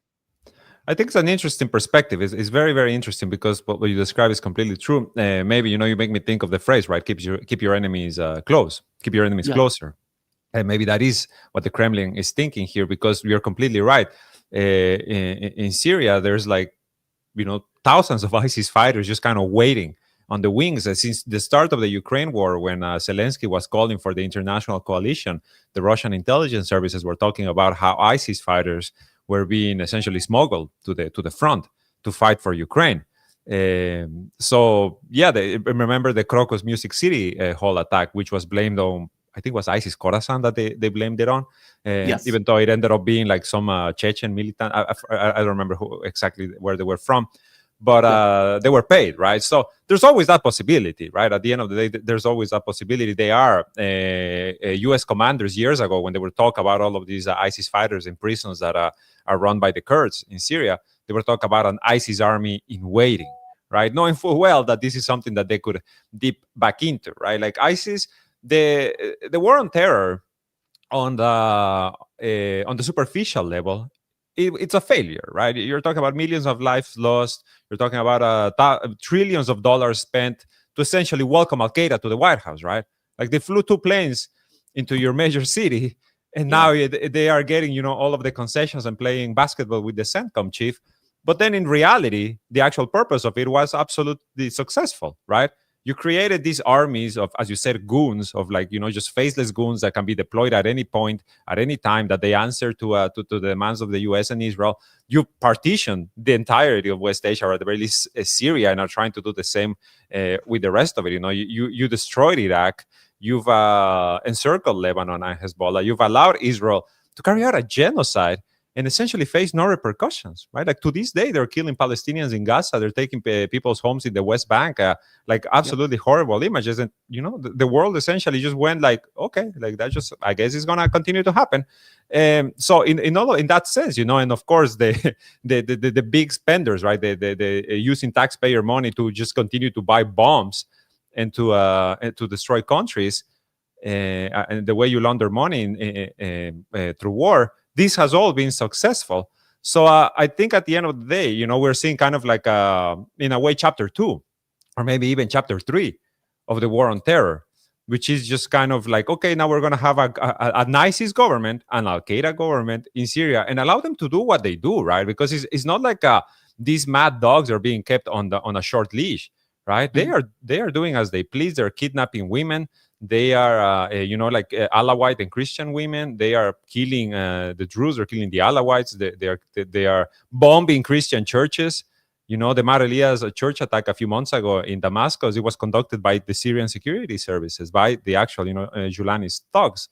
So now you have an ISIS state, and as you said, Jamal, maybe this is exactly why Russia wants to stay. They just kind of keep an eye on things, right, and make sure that there's no blowback in their direction. At this point, also, you have to remember that the Syrian currency is still being printed by Russia, right? They signed a deal for their currency to be printed by Turkey, but so far it's still being printed by Russia. So there's many things, right, like that connect with each other. And I think, Giuliani also would benefit from pleasing as many masters as he can, because at the end of the day, his grip on power is pretty tenuous. We just had elections. Syria just had elections in which essentially no one voted. No citizen was actually allowed to vote.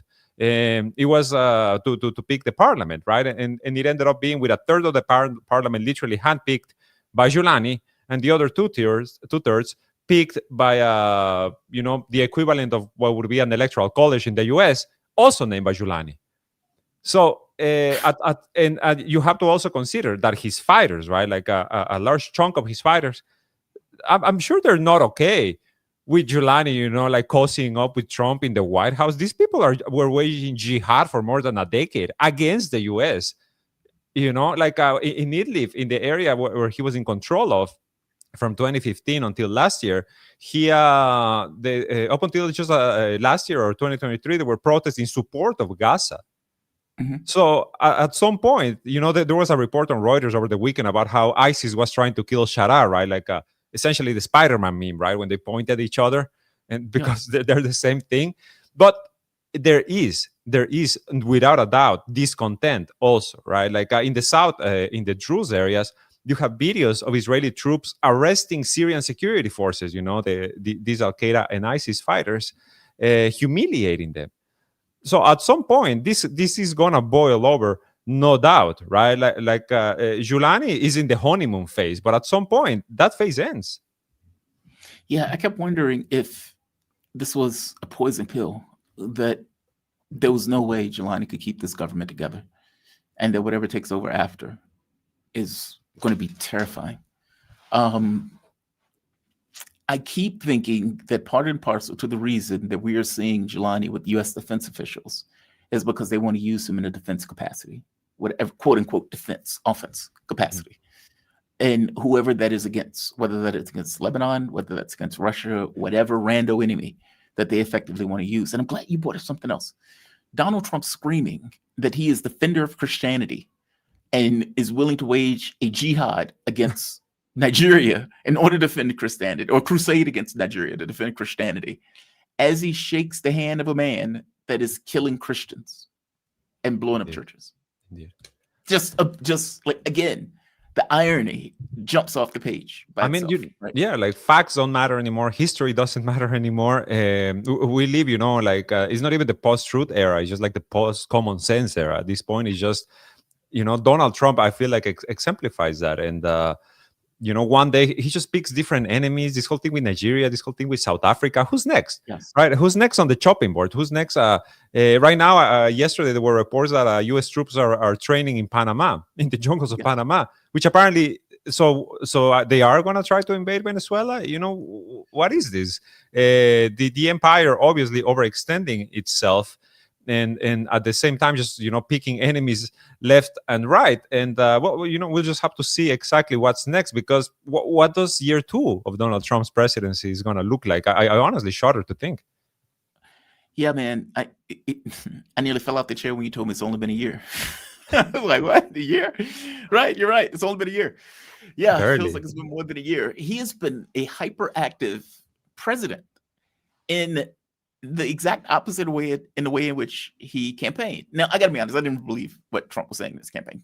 I tried to give a benefit of the doubt just in case I was wrong, basically saying, okay, all right, let's see if he ends the war. He has nothing really entirely invested. He hates the Europeans. Let's see what happens. I'm not going to take an issue. I'm not going to take an overt position on it. We'll see what happens. And then he gets in and he just becomes Joe Biden. Slowly but surely, believing, I can call up Vladimir, and Vladimir and I can just have a talk, and I can make everything all right. It's like, dude, this is not that war. We've been killing and dying for 3 years. We've lost hundreds of thousands of people. You really think that a conversation with you is going to end the war. You're out of your mind. But this is the farcical thinking that he came in with in regards to almost the world order, in a sense. One last question. Why would Israel want Russia in Syria? Meaning, I get why Russia wants to be in Syria. Like, it's this idea of they want to maintain their bases, they want to maintain power projection.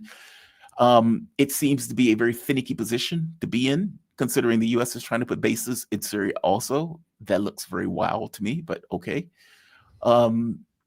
Especially since the belief is that Erdogan controls Jelani. I mean, and maybe that's the other thing, right? Having all of these masters. Who controls Jelani? Is it Istanbul? Is it the United States?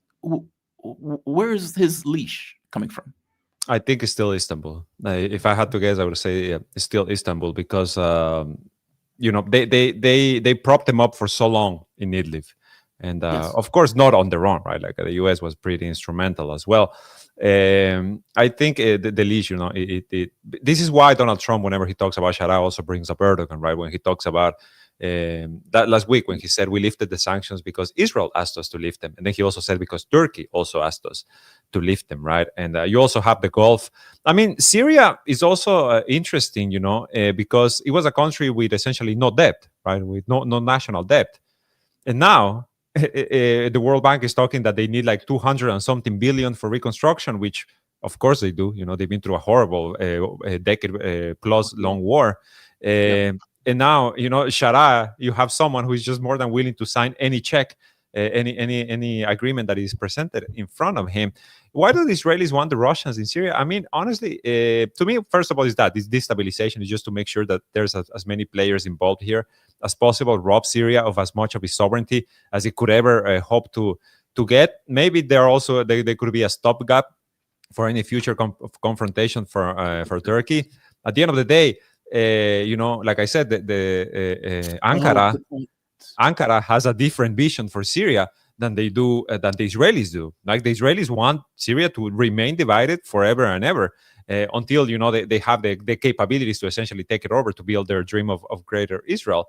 On the other end, you have Ankara, who has been pushing for all of the factions and all of the religious sects to come under the central government, right? Like this is why the pressure has been so strong on the Syrian Democratic Forces, on the Kurds, to essentially disarm and join the army. And they've been pretty opposed to that idea for a while now, and they keep taking baby steps despite the pressure from Turkey, because Turkey, at the end of the day, what they want also is to essentially neutralize the Kurdish threat at their border. They want, Right. they already got the PKK to announce their disarmament. They're talking about allowing PKK fighters to return to their homes in Turkey. And the SDF is an extension of this, right?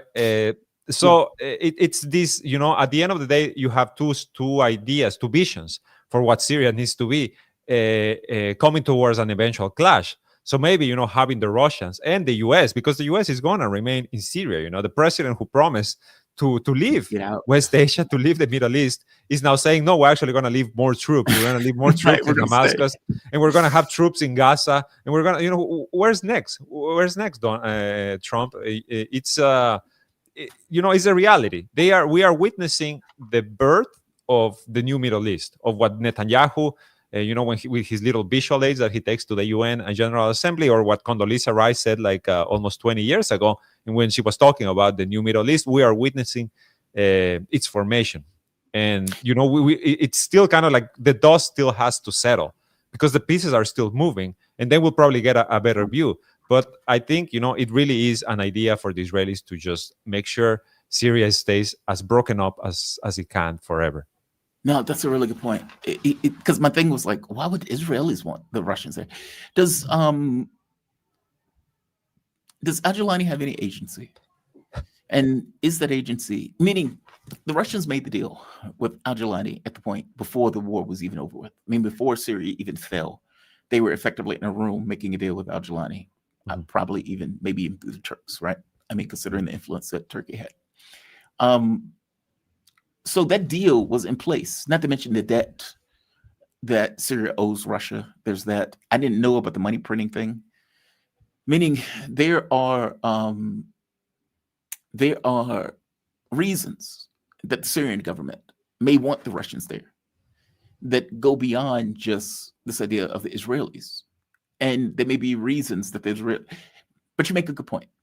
Russia's a hedge against Turkish expansion, every bit as much as Russia's a hedge against Israeli expansion, weirdly enough, in a sense. It divides Syria up. Yeah, that's a good point. Where the Russians just want to maintain their military base and their capability of projecting power in the region. That makes sense. Does Jelani have any agency at all? I doubt it. I know that's a hard question. I know there's no way to know as an absolute. Yeah, but I mean, like, from the way you look at it, I feel like he looks like a man who's very comfortable in his position. First of all, right? Like he's rocking, rocking, you know, Armani, Patek Philippe on his wrist, you know, brand new everything. I mean, the man is living the life. That's right? just Django, man. Have you ever watched Django Unchained? With Jamie Foxx, he was a slave. Jamie Foxx eventually, the guy says, "Hey, you can buy anything in here you want," and Jamie Foxx buys this bright suit. And he's on a horse in his bright suit and new watch and everything else. He was a slave, right? So the first thing he thinks is, "I'm gonna glam up."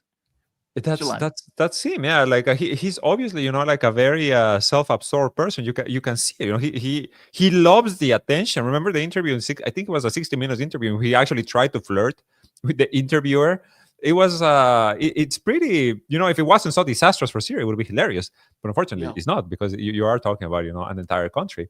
But you know, there was a report just a few days ago also of Giuliani like talking to his generals and commanders, because they all arrived in like you know, high-priced vehicles to the meeting, and he was like, "Have you forgotten the tenets of the revolution?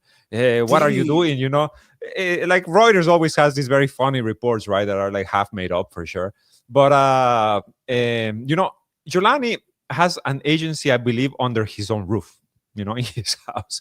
Outside of that, on the geopolitical stage, he's a pawn, right? Like he's a worse version of Zelensky, right? A better dressed version of Zelensky, but an even less powerful, someone with even less say in what's next for his country, right? Because I don't even know if Giuliani actually sees Syria as his country, right? Like as a country. A few months ago at the Cradle, when he first took power, one of our collaborators, one of our writers, actually spoke with someone who is close to Giuliani when the Alawite massacres were happening in March. Really? And what Giuliani reportedly said was, first of all, he's aware that the killings were happening, and second of all, he said, "Yeah, this is gonna happen, and it's gonna continue to happen for some time." Essentially, I'm paraphrasing. So, does he even have agency within his own ranks? You know, like if he wanted to stop the killings of religious minorities, could he? I don't think so. I don't think so, because, you know, he is, at the end of the day, a warlord. He's a warlord, an ISIS warlord, the founder of Al-Qaeda in Syria. He was at Camp Bucca with all of the high-ranking members of ISIS. He fought jihad against the U.S. occupiers. He fought jihad against Syria. You know, like this man was as deeply embedded in the ISIS and Al-Qaeda mentality as they come. So now, you know, this transformation, he becomes a war leader. I highly doubt, you know, like when he spoke at the UN, when he spoke at the COP in Rio de Janeiro, absolutely no one picked up any of his speeches. You know, there was no news agency that said Syrian president said this, because the guy can't even speak. You know, in Arabic, he stumbles over his words. So he's essentially just there to serve a purpose of the purpose of his masters. Other than that, you know, just the trim beard, the nice shoes, the Armani suit, and that's it. Yeah, he's a puppet, basically an actor. He's playing a role. He has all sorts of people with strings around his throat, be it the U.S., Turkey, and by extension, Israel in some respects. Yeah. I am still angry. You say he flirted with the interview host. I'm still angry with Maloney, frankly. Look at this. Oh, my God.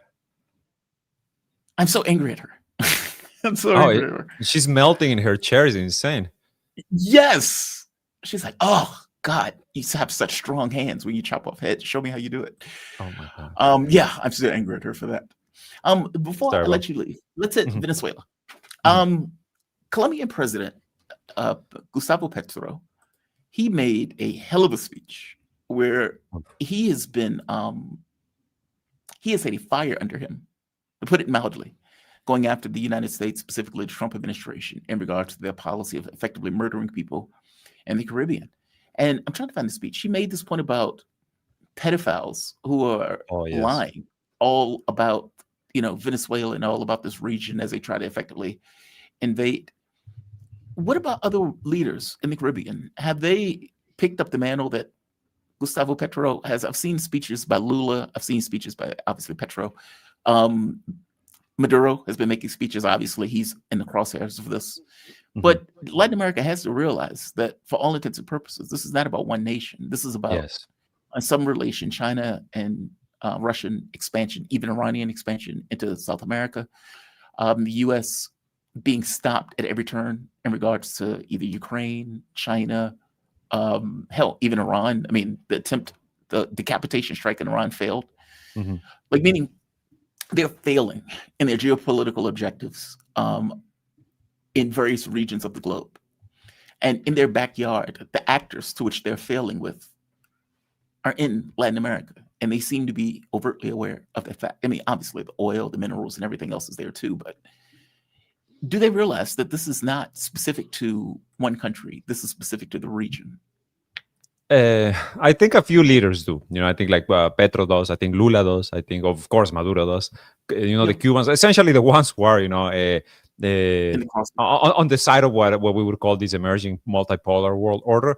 But for example, this weekend, the speech you're referring to, in particular, Petro was talking about, I think, former President Andres Pastrana, who at one point was traveling in the Lolita Express with Jeffrey Epstein about 20 years ago. So that's what he was talking about in particular. But it was during the EU CELAC summit, right?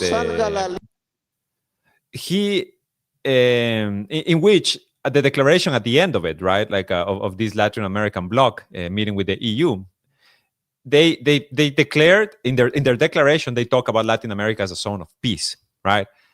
And yet you have countries like Argentina, Costa Rica, Ecuador, El Salvador, Panama, Paraguay, and Trinidad and Tobago all refusing to sign that declaration, essentially refusing to say, yes, Latin America is a region of peace.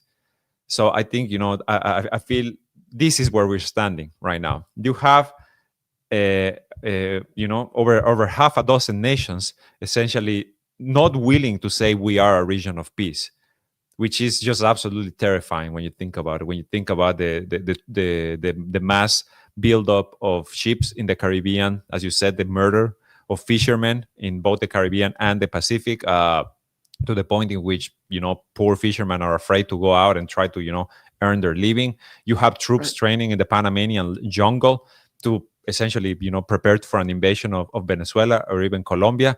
I think what Petro is saying in particular, it's extremely important, and I wish more leaders would take up this flag. I feel like Mexico is kind of flirting a bit with taking this position, but because of the proximity to the U.S., I feel like they just decide to be a lot more careful about what they say and how they act. But it's inevitable, right? Like it's right there. It's for all of us to see. There is no attempts at hiding it, right? Like Donald Trump is not out here saying like, no, like the Latin Americans have nothing to be afraid of. He's saying we're going to kill people. We're going to kill people and they're going to be dead. This is what the U.S. president is telling us. So I feel like, more of our leaders really should like perk their ears up. And it's very shameful that you have all of these subservient nations, from Argentina to Trinidad and Tobago to Costa Rica, essentially disagreeing with the idea that Latin America is a zone of peace. Because what does that mean? Are you about to become the launch pads for attacks on other regional nations? It's truly, like a crucial moment for the region, and many, unfortunately, many nations are just unwilling to take the stance of, defending peace. Why? I mean, is it from their point of view? They look at it as, well, we're not in the crosshairs. We're not under threat. This is about you. Is that the way they're looking at it? I mean, explain it to me, because otherwise I don't quite get it. I think it's, essentially you have nations that have hedged all their bets on the U.S. 100%, right? Like Trinidad and Tobago just a few months ago was saying, yes, Mr. President Donald Trump, come and bomb, the drug traffickers in the sea. This is completely justified. You have Argentina, which is, a couple of weeks ago essentially voted not for Milei, but they voted for Donald Trump. They voted for the $20 billion that Scott Bessent and Donald Trump offered them as a bribe to allow Milei to win. You have Ecuador, which is at this point a U.S. colony in all but name, handed everything over to the U.S. You have Panama, which just a few months ago was it that they banned China from the Panama Canal, or they increased the fare for them or something or other? They expelled China. They expelled China from there. You have Paraguay, another far right government there. El Salvador, of course, Nayib Bukele, the jailer of the empire, the man who's raking in cash by taking in these people who are being deported from the U.S. with absolute, not even a court order. You have Costa Rica, which is also, a very sided with the U.S. Side. This is essentially, it's us versus them. It's what's happening. Donald Trump is saying we have to control the Western Hemisphere, and you're either with us or you're against us. And all of these nations are essentially saying, we're with you, master. We're with you because, we believe in your system, or just you are making so much money. Why wouldn't we be with you? What do they get from the empire that allows this level of influence? Like Ecuador has become a drug colony at this point. God, man, it kills me what's been going on with Ecuador at this point. It's like when you've been somewhere, you've seen and met the people at the location. It gives you a different feeling for it as opposed to when you've never been somewhere, because at that point, people just don't seem real in that case. But when you meet the cab driver, when you meet the hotel guy, when you meet the people, when you're playing checkers and chess with, when you are walking the streets and you have just random conversations, you get a sense of, you can never really know what it is to live somewhere, but you can at the very least get a sense of the people there. And to find out that, okay, these people are now under threat, when that wasn't what Ecuador was. Like the way it comes across as a radical shift in, let's say, the living standards of Ecuador. That kills me. Is it just that they get money, influence, clout? Is it the belief that they won't necessarily be attacked? What do they get from being part of this machine? Well, first of all, money, right? Like when the IMF and the World Bank, like Giuliani, right? When he's going to the IMF, this money is not going to reach the Syrians' pockets. Whatever the IMF gives you in Ecuador, for example, is not going to reach the Ecuadorian people's pockets. It ends up, just being circulated among the oligarchy, going back to the US. It's protection, it's clout, it's this idea, that you are with the good guys, you are with the Democrats, with the whatever, like the defenders of freedom and liberties across the world. It's a racket. You're talking about a mafia when you're talking about the U.S. government currently. You're talking about a mafia, and I'm sure just like the mafia, they make you, so many good offers that you can't say no, right? They make you an offer you can't refuse. As you say, Ecuador is essentially right now just a cocaine producing and exporting country, not much else. Look at Peru, right? Like they had a government in place with about like a 2% approval rating for years now since they ousted Castillo. And what benefit is there to the people? Nothing. But for the politicians, for the people in charge, they're raking in the cash. At the end of the day, is that, you're selling your homeland in exchange for cash. You're selling everything. You're giving everything away in exchange for, as you said, and clout, right? Look at Corina Machado. She's now a Nobel Peace Prize winner, Jamal. I can't wrap my head around that, right? So it's just about that, right? It's about retaining control of your country, no matter what happens to it, of its resources, and then you just keep raking in the cash. Yeah, and that was Jelani heading to the IMF. Bank. I'm sorry, the IMF, to get his loan, to get his check, to say, welcome, Mr. President, to the IMF. And he is obviously going to saddle Syria with massive amounts of debt. Any way you look at it. Insane. Yeah, it's going to be a debt trap. So indeed. He looks very content, very happy. As you point out, he doesn't seem like he has a care in the world. Very nice suit. He's on top of the world. He really reminds me of Zelensky a few years ago. The same swagger. Right. Well, Zelensky has a different swagger now. He's in the dark most of the time. But yeah. Esteban, man, fantastic breakdown. Always love having you. You give a fantastic take in regards to your explanation of what is taking place, not just in the Middle East, but also in the Caribbean. And I thank you for it. Thank you, Jamal, for having me. for the audience, the Cradle. By the way, I always point this out, the Cradle is a fantastic organization.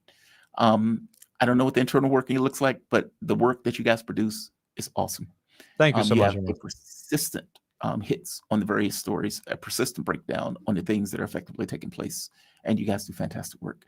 Esteban Carrillo, he's an Ecuadorian journalist currently writing for The Cradle. He was previously with Telesur English. He covers the Middle East and he covers Latin America. He's a great guest. Thank you so much, Amal. You as well. Goodbye. See you next time. Alrighty. All right. Shout out to Esteban. Shout out to Esteban. And my next guest is here. We are joined Sabby Sabs or Sabrina Salvati.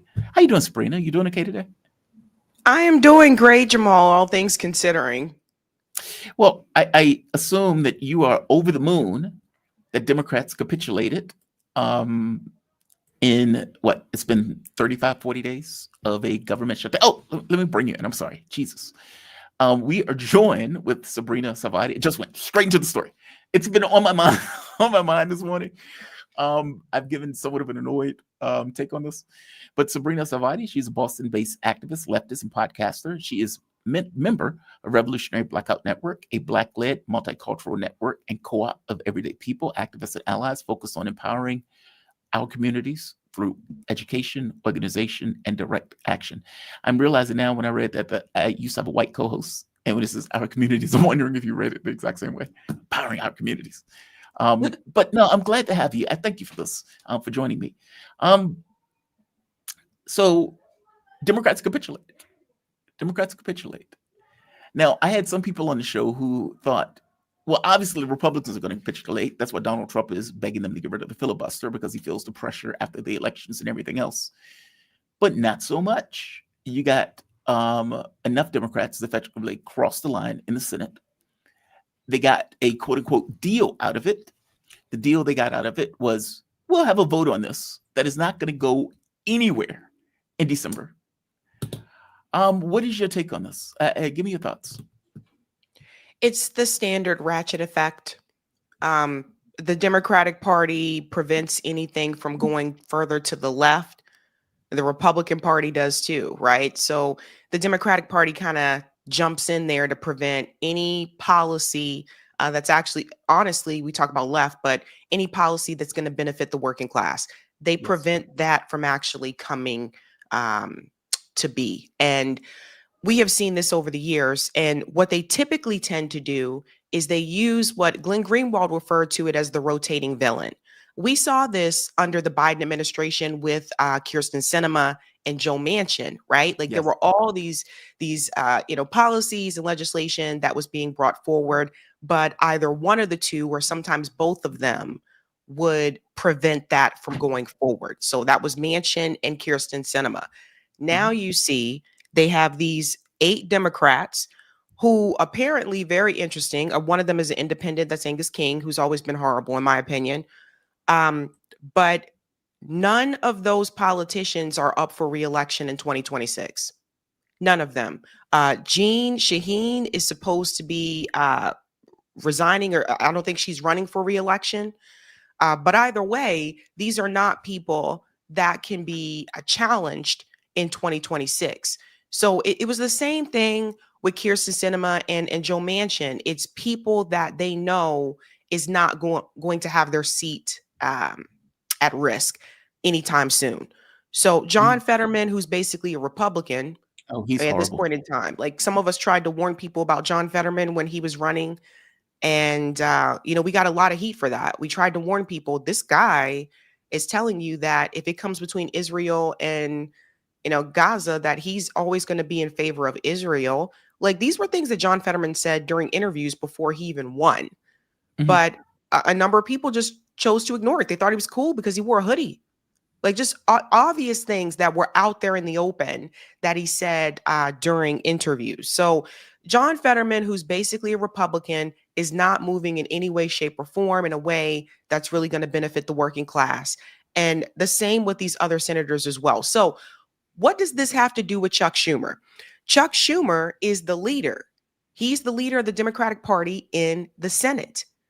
As the leader, you already know if you have the votes or not. So Chuck Schumer, even though he voted no, he already knew that he did not have the votes to beat this. And he allowed it to come to the floor for a vote anyway. Now, we've seen him push back on this thing before where Bernie Sanders wanted to come forward. He introduced a bill about stopping the U.S. involvement in Yemen, right? The stopping the slaughter in Yemen. And Joe Biden and Chuck Schumer said, nope, don't do it because you don't have the votes. They already know. So I'm hearing some people, say, the Democrats are spineless. They cave. They gave in once again. No, like this is all a part of the plan. Because the reality is they are doing what the donor class wants them to do. And what they do is they'll use like these rotating villains as an excuse to say, this is why we could not pass such and such. We couldn't do it because of them. Yeah. Or Chuck Schumer is now saying, well, people were going hungry, so we had to end the shutdown.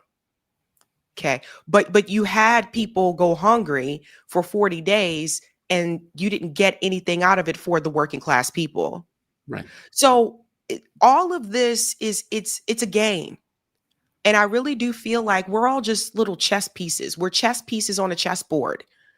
And they're just moving us around in the direction that they want that works best for them in their political career at that point in time. Now, Chuck Schumer's old enough at this point. He can retire if he wants to. He's probably not going to run for re-election because there's tremendous calls for him to resign. So he's probably not, I don't think he wants to face that type of heat this time around. He probably will have a primary challenger if he runs again. But again, he's not up for re-election in 2026 either. So it's just, what people have to understand is that we have been played and we're being played right now. And we have to stop with the rhetoric that they're spineless. They caved. They gave in. They gave up. No, they know exactly what they're doing. So I think that what's unfortunate is that it puts working class people at risk. They are willing to play around with your lives. They're willing to play around with your food. People who have food insecurities, they're willing to play around with your life in this game of politics. And in the end, guess who wins? The donor class wins. And in this particular situation, Donald Trump wins. It's embarrassing. It is embarrassing. I guess I always assumed they just didn't care one way or the other. And because they didn't care, there was no, it's like if your kid is under a car, you lift the car to get the kid, right? Regardless of the weight of the car. There's no energy into it. It's a purely political process. Oh, people are angry because we're not fighting. So, okay, let's shut the government down and put on this show of fighting, etc. But then at the point where you capitulate, it's like, what's the point in shutting it down, right? No, I understand where you're coming from. It comes across as if it's not real. It's theatrical in the way that it effectively operates, which I can't say you're wrong. I mean, for all intents and purposes, they told Chuck Schumer, at least according to Axios, that look, by November, we're going to stop this. Chuck Schumer still pushed them to go through and say, hey, we're still going to do this. And if you remember, Chuck Schumer has done this before, where they shut the government down for a few days and then capitulated and went back to business as usual. I guess the thing is, like, what's the point?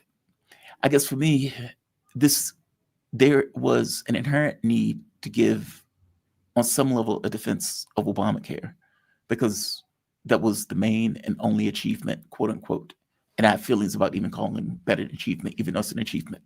People got healthcare, but the expense and everything else associated with it, it's like this fight over something that is already too expensive, that is already overpriced, using insurance companies that are not necessary for the process. And yet people are still stuck fighting tooth and nail to defend this thing.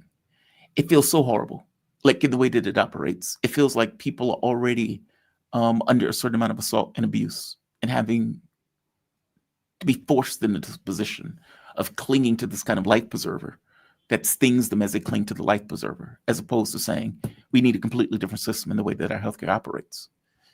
The former question, or the latter question, never comes up.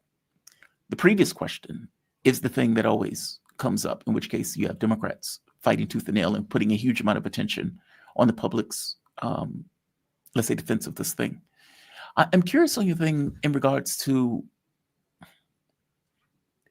give me your point in the entirety of the shutdown in and of itself. Was it a worthy objective to have this fight? Or how do you see it? I mean, is it, no, Obamacare needs to fail, we need to come up with something else? Or no, there needs to be a pain point that needs to be pressed for the public to get more engaged? Where do you fall on this? Because to me, this is very complicated. I think I would change the framing, because to me, it's not about a government shutdown. It's about us having universal health care. Yes. And that's really what the push should be, right? Like if we had universal health care, we wouldn't have this problem. And I know people on Obamacare. I know people without health insurance. And I got to tell you, it just doesn't make any sense. It doesn't make any sense. I've lived in countries where everybody has health care. And they just keep kicking this can down the road instead of solving the problem. And the big problem is that everyone doesn't have health care in this country. And the health insurance companies, they make a lot of money. It's all about profit. Now, Yes. Obamacare was just basically a Band-Aid on the wound. Obamacare is expensive. It's more expensive than they said it was going to be. I remember when it was introduced. And so that's just a Band-Aid. So they're arguing about the wrong thing. When they say, let's figure out what to do about these ACA subsidies, that shouldn't be the argument. The argument should be giving everybody health care in this country. So they're never where they really should be. They're not trying to heal the wound. They just want to put a Band-Aid on it and kick the can down the road. And then we end up with this problem again later on. They're just delaying the inevitable, which is that the health insurance industry in this country makes a lot of money off of people being sick. The insurance companies, they contact certain doctors asking them to sell certain medications to their patients. This goes all the way back. If you look into the Sackler family, they've been doing this for years. So this is all a profit. And I guess if we want to look even bigger, what it really all comes down to is that as long as we have a capitalist system, these things are going to be an issue because there's profit to be made. Mm-hmm. Now, for me, a lot of people say, well, what are they supposed to do? What happens to those health insurance companies? That's not our concern. I don't care. They don't sit back and say what happens to us. Yeah. I mean, I don't know if everybody realizes, but you know how much it costs to go to the doctor if you don't have health insurance just for the visit alone? That doesn't, not including labs, how much it costs to have a baby at a hospital in this country. By the way, how much it costs just to have healthcare? I mean, just to have healthcare. Like, I remember, at companies, one of my other jobs, I think that we were paying like $300 a month for healthcare. And that's just the basic healthcare. That's not deductibles, where you have to spend $500 before we even provide services. That's outrageous. I mean, right. But and then the other thing is the health insurance premiums increase every year. Yes. Does everybody's pay increase to adjust for that every year? No. I mean, it's absolutely ridiculous, but it's a predatory, profitable system. And the politicians, they're complicit. I mean, if they're taking Blue Cross Blue Shield, Aetna, Cigna, a lot of them, they take money from those health insurance companies. So they're not really trying to push and fight for people. Now, what the Democratic Party is going to say is, this is all Donald Trump's fault. Yeah, you blame Donald Trump, but at the end of the day, they're still not looking at the bigger picture, which is that if we had universal health care, this would not be a problem. Now, I seem to remember there was a push for that. There was a call that went out to politicians in Congress to force the vote for Medicare for all. And the squad decided not to do that. From what I understand, there was some conversations behind the scenes between them and Nancy Pelosi. Nancy Pelosi apparently made some type of, offers to them for their district. Cori Bush said that she was promised something for her district. And then the argument was that they didn't have the votes. We don't have the votes. But the whole strategy of that, which comes from the DSA handbook, was to get those Congress members on record And then all of those Congress members that voted against giving everybody health care during the pandemic would face a primary challenge. It was that simple. And then I'm sorry, but let's go back to that moment. That wasn't that long ago. And now you see what's happening today. So what I've been advocating for is for people to really try to find ways to help people within their communities. And the way that we do that at RBN is through mutual aid, right? So we are trying to get people to build and establish new mutual aid networks in their communities. I host a free mutual aid workshop every month to teach people how to do this. And what people have, and I think more people are starting to see it now with what happened with the SNAP benefits. The government is showing you that they can take away something that you need for your livelihood at any time. And there's just sheer panic. Yeah, there's sheer panic, but there's not a response. Like, I keep wondering, what's the pain point?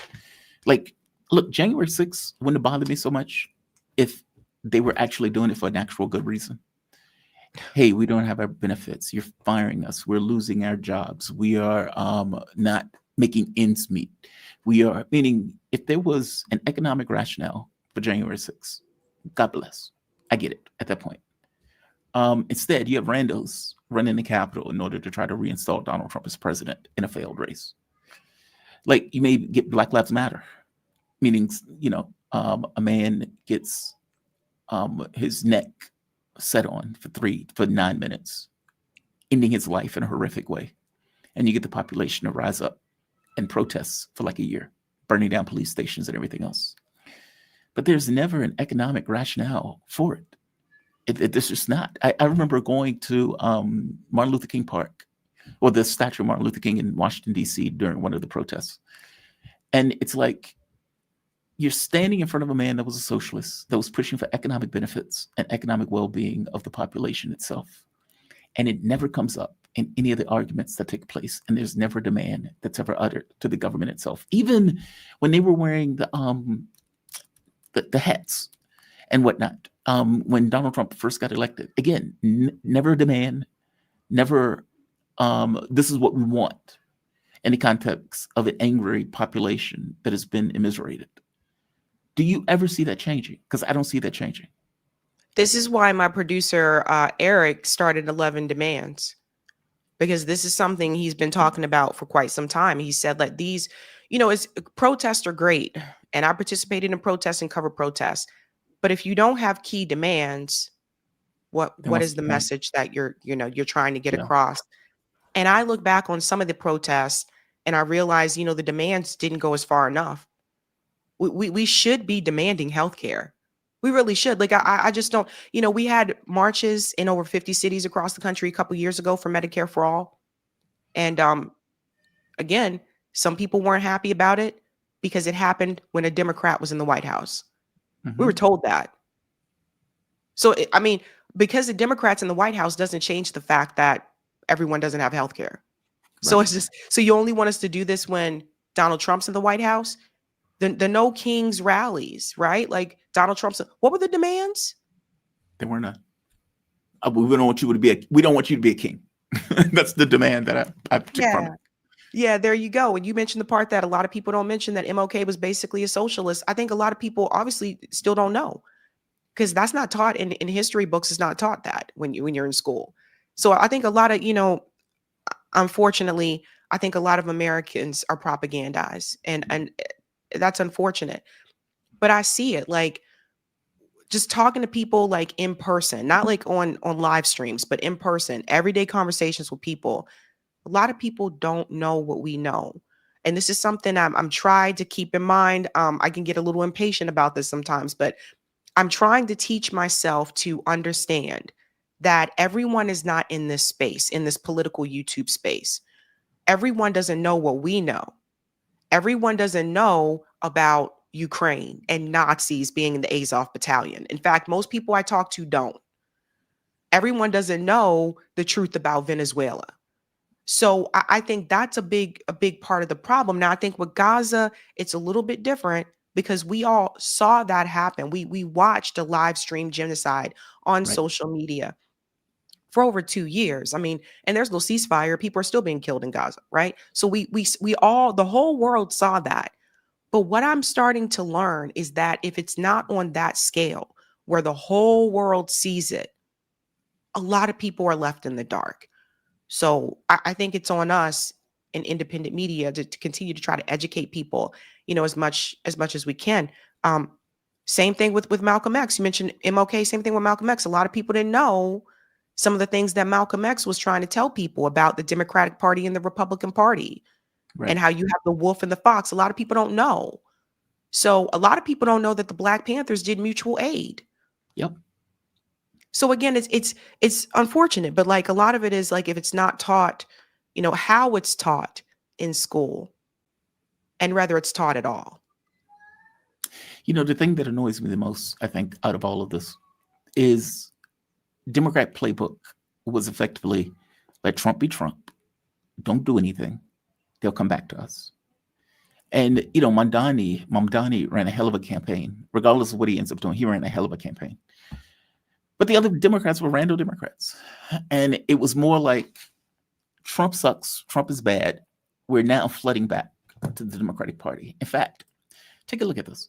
This was CNN, they continuously do these polling things over the course of the year during the time the presidents are in office. Donald Trump's polling, especially on the economy, has plummeted like 33%. And among independents, it is one of the lowest. Buying, and we can see it pretty simply here. Take a look here. This is consumer sentiment, the current conditions. Consumer sentiment can be the current conditions or it can be future expectations. We're looking at current conditions.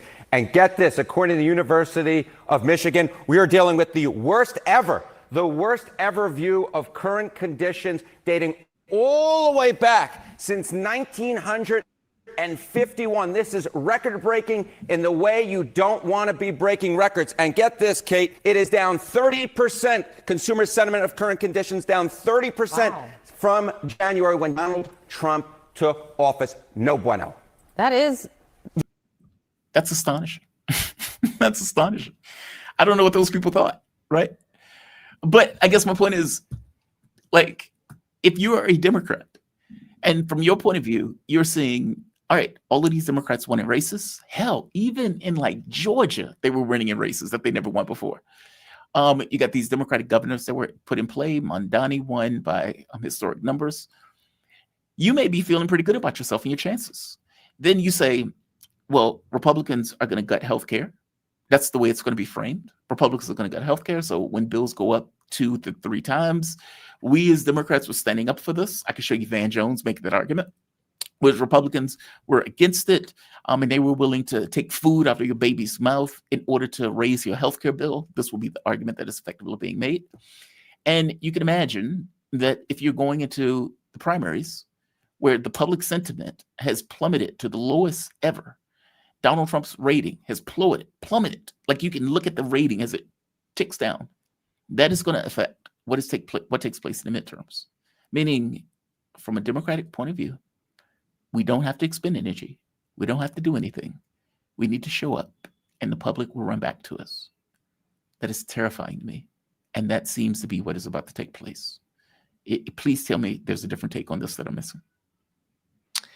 Yeah, I think there's always going to be those that are the party loyalists, right? No matter how bad the Democratic Party is or the Republican Party is, they're going to vote for their party. There are those voters. But I think we have to look at the people who are independents, because I think that's what it really comes down to, right? Independents can sway in one way or the other. It was independents that came out for Biden. It was independents that came out for Trump heavily this time around, right? So I think that's what it really comes down to. How do the independent voters feel about what is happening? Those registered, no party affiliation, et cetera. Like, where do they sit on all of this? How does the Arab American community feel? We knew how they felt during the Biden administration, and we knew that a state like Michigan was pivotal for the swing states for Kamala Harris, and she didn't win that state. So what are they going to do next time around? Will they go back over to the Democratic Party?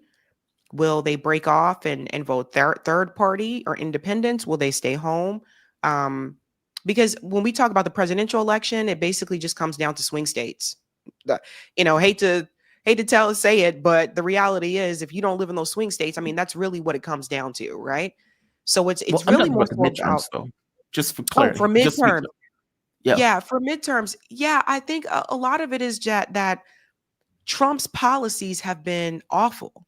Trump's policies are awful. So a lot of people will see it as a vote against Trump. I've already heard people saying it now. I don't care how bad this Democrat candidate is. I don't care. I said this about Abigail Spanberger, the spy. Yep. People told me I don't care if she was a spy.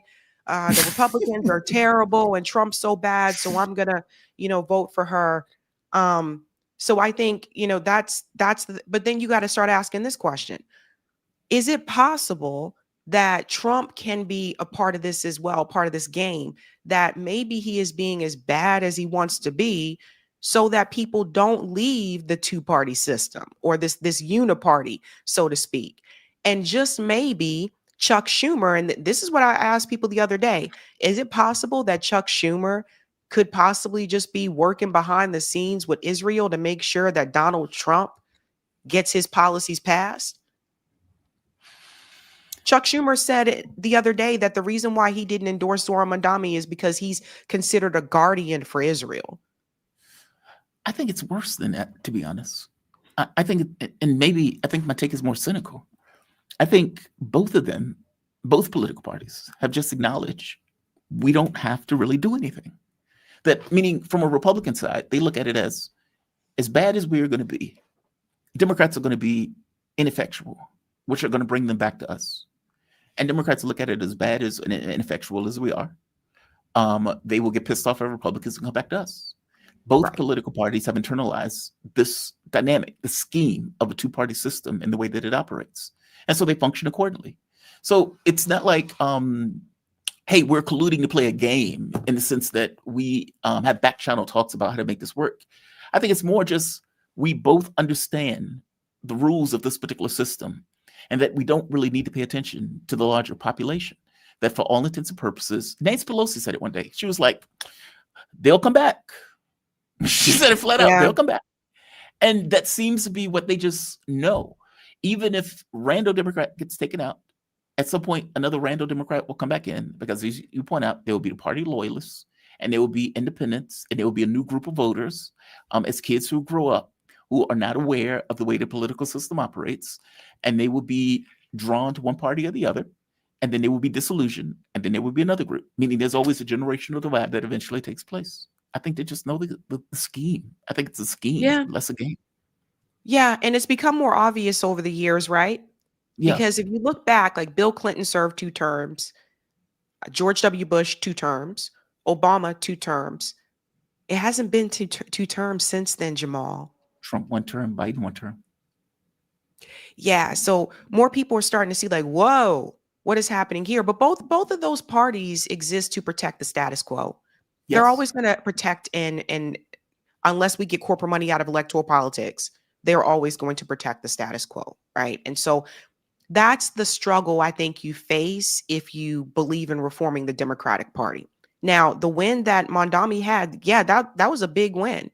But one of the things I paid attention to is that they said they knocked on 3 million doors, Jamal.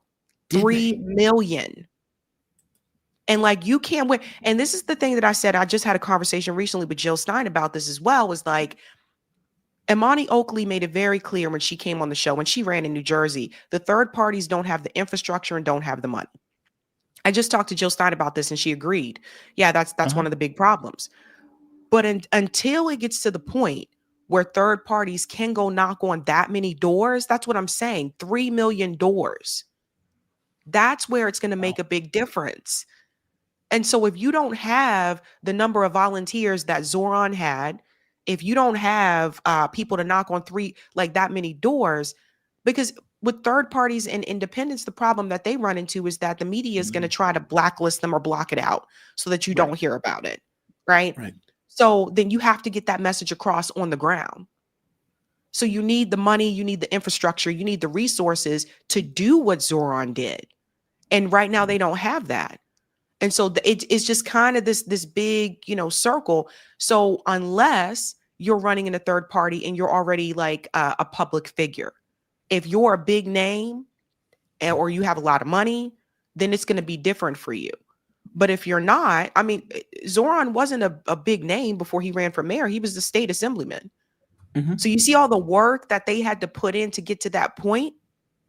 So all of these things, I think people should take into consideration. Amani Oakley also brought up that night that things could have been different. Like, imagine if Eric Adams would have dropped out of the race earlier. Imagine if Curtis Sliwa drops out. Then that race becomes tighter. Yeah. So these are all things to look at. But the point is this, is that if we want to get people in these positions that support and advocate for the policies that are going to benefit the working class, you have to overperform. You have to go above and beyond. You have to knock on more doors than the last person just to get the message out. So I think it's one of those things we used to say a couple years ago. We were talking about Bernie, that you have to overwin. Yeah. Yeah. By the way, did you hear the story coming out of, well, Dropsite repeated the story, but it came out of another outlet. It's this New York City Councilman Chi Osei is preparing to challenge House Democratic leader Hakeem Jeffries in the June primary, the New York Times is reporting. A progressive aligned with Mayor Zoran Mandani, Osei, and I may be mispronouncing, but I'll go with it. Osei reportedly is being urged by Mandani to not run, fearing it could jeopardize his push to win establishment backing for his affordability agenda. Osei will be challenging Jeffries, who hasn't faced a serious primary challenger since 2012 to represent parts of Brooklyn that mix gentrifying working class districts. Osei is best known for social media action in 2024 law shifting broker fees to landlords. The Times says that he plans an insurgent campaign with support from the DSA through his ties with the group that are recent, and his endorsement isn't guaranteed. Now, the issue with this is that apparently he told Mamdani no, and Mamdani didn't invite him to his electoral bash. So all of those people that you saw in the videos that are coming out for the bash, you had Mediasan, you had, I think, what's the guy named Abdullah, I forget his last name. You had all of these people, Rainier, Kalik, I think it's called, her last name is. All of these people there. And the guy who backed him, Chi Osei, not so much. It's like, what the hell? That's interesting. I can try to reach out to Chi Osei. I actually have another guy who's running against Hakeem Jeffries. Vance Bostic is coming on tonight. Is he? So yeah, it's interesting who the press is giving attention to and who they're not giving attention to. So I find that interesting. But wait, why? I mean, Chi is 27. He's very young. Yeah. It's possible that Mamdani was like, look, I don't want you to run because I think you're going to lose. But is that a reason to not run, right? But not inviting him to the party after the fact, it seems a little, I don't know. Like, that's a little caddish, to be honest. Seems like he might be playing the game. Oh, I don't doubt it. Yeah, this is what I was trying to warn people about. And I told people I totally get it, because your choices was Chuck Schumer or, Zoran, and we all know Chuck Schumer. I think one of his biggest mistakes, other than his horrible record, was the fact that he didn't really have a plan. Right. He didn't have like a list of all. He was just basically, I'm not Zoran, and I'm a Cuomo. So yeah, that could definitely backfire for him. But I think that what I was trying to give people a heads up about is I think he may end up governing a little bit more like a moderate. One of the reasons is because of Governor Hochul. Governor Hochul gets the final say-so on some of these policies that he wants to implement. And she's already said, no, we're not doing that. You know what I mean? So I think that's part of it. And then the other part is it depends if he wants to continue to have a political career. He may have to find a way to play that game. And so I did forewarn people about that. But I do think that it sounds like to me, he doesn't want Chi to run against Hakeem Jeffries because he's concerned that that's going to impact his ability to get these policies passed as mayor. Okay, but to not have him at the event, that almost kind of seems like now you don't even want to be associated with Yeah, that's a this little guy, weird. right? Like you don't even want to be Yeah. in the same vicinity as him. So that it's all very telling. Hakeem Jeffries does need to be challenged. Hakeem Jeffries has got to go. And I know a quick little story about this I can share with you. Please. Charles Barron was running against Hakeem Jeffries in the first race when Hakeem Jeffries won. Right. Charles Barron was actually leading in those polls. He was ahead. Hakeem Jeffries was behind Charles Barron.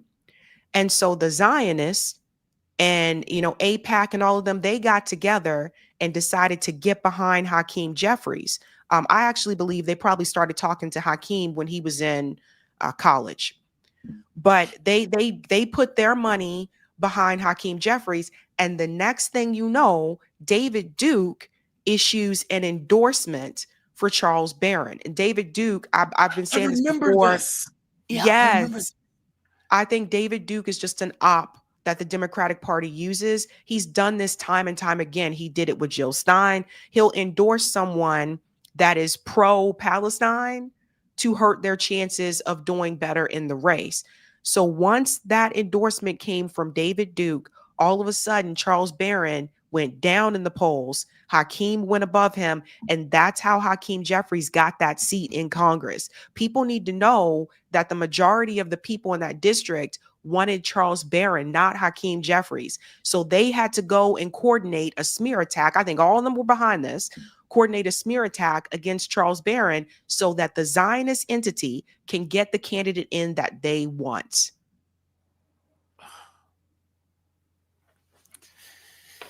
That's a damn shame. I remember this. I remember this so much because I remember it was like, okay, that's weird. Why is David Duke coming out of, the carpet, coming from behind the couch, in order to make this endorsement? Like, who got the lights on? And all of a sudden, at that point, Hakeem Jeffries' chances shut up. Also, this was the Cory Booker thing, right? When Cory Booker was talking to all those Zionists, and he was like, hey, you got to get Black people when they're kids, when they're in school and everything else. You have to rear them in order to get them to back the Israeli position in their 20s and so forth. So by the time they're in politics, they're staunchly, on your side. Yeah, you're probably not wrong on this. That's a damn shame. That's a damn shame. Yeah, they And I have a all video of their called tricks. Yeah, but it's like, it sucks, right? Because none of this stuff has anything to do.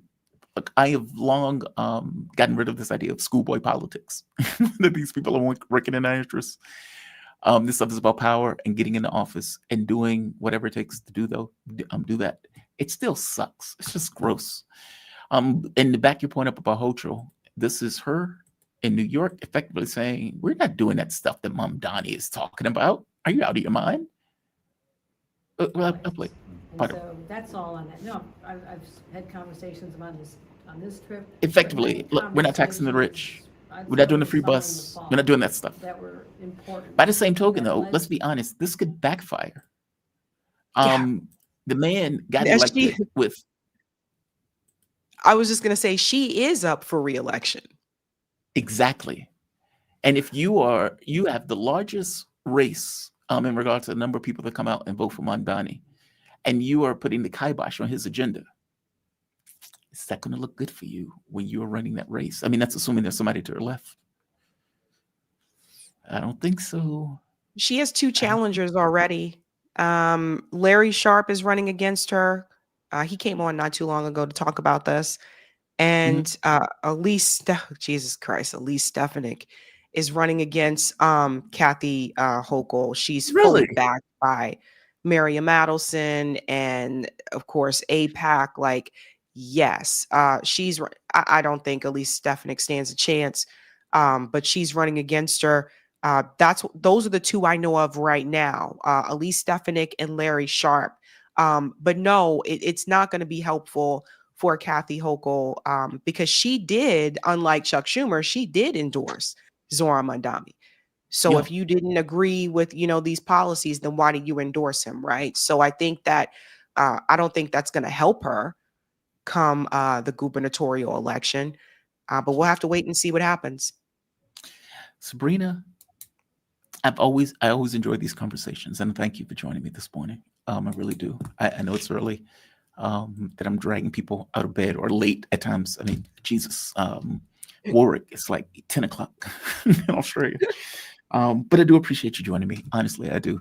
Sabrina Salvati, she's a Boston-based activist, leftist, and podcaster. She's a member of Revolutionary Blackout Network, a Black-led multicultural network and co-op of everyday people, activists, and allies focused on empowering communities through education, organizing, and direct action. When does your next show come on? 8 o'clock tonight, correct? 7 o'clock tonight, and the gentleman running against Hakeem is going to be on tonight. Okay. And your show comes on. You don't have you're not Monday through Friday. You're like Monday through Thursday and then Sunday. Just Tuesday, Thursday, and Sunday. Tuesday, Thursday, and Sunday. Okay. Sabrina, check her show out, by the way. She does damn good work. I often tell the audience, your ability to run a story, your ability to be coherent in that story, you do fantastic work. So thank you for joining me, and definitely check her out. You be safe, okay? Thank you. Bye-bye. All right. We have come to the end.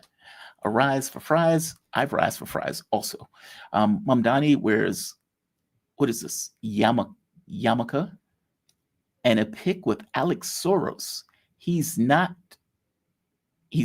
for us. Nothing will change with him. Oh, he's not for us. Nothing will change with him.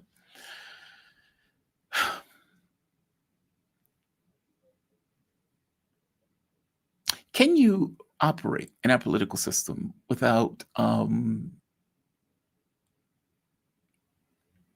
blurring the lines in the context of what you present and what you want to get accomplished? Let's pretend for the moment that he's legit in regards to what he wants.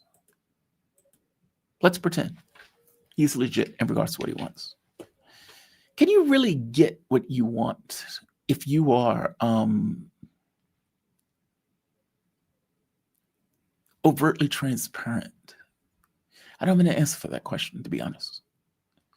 I don't know. For me, I'm going to give him the benefit of the doubt and see what this ultimately looks like. You could be completely right, a rise for fries. I don't know.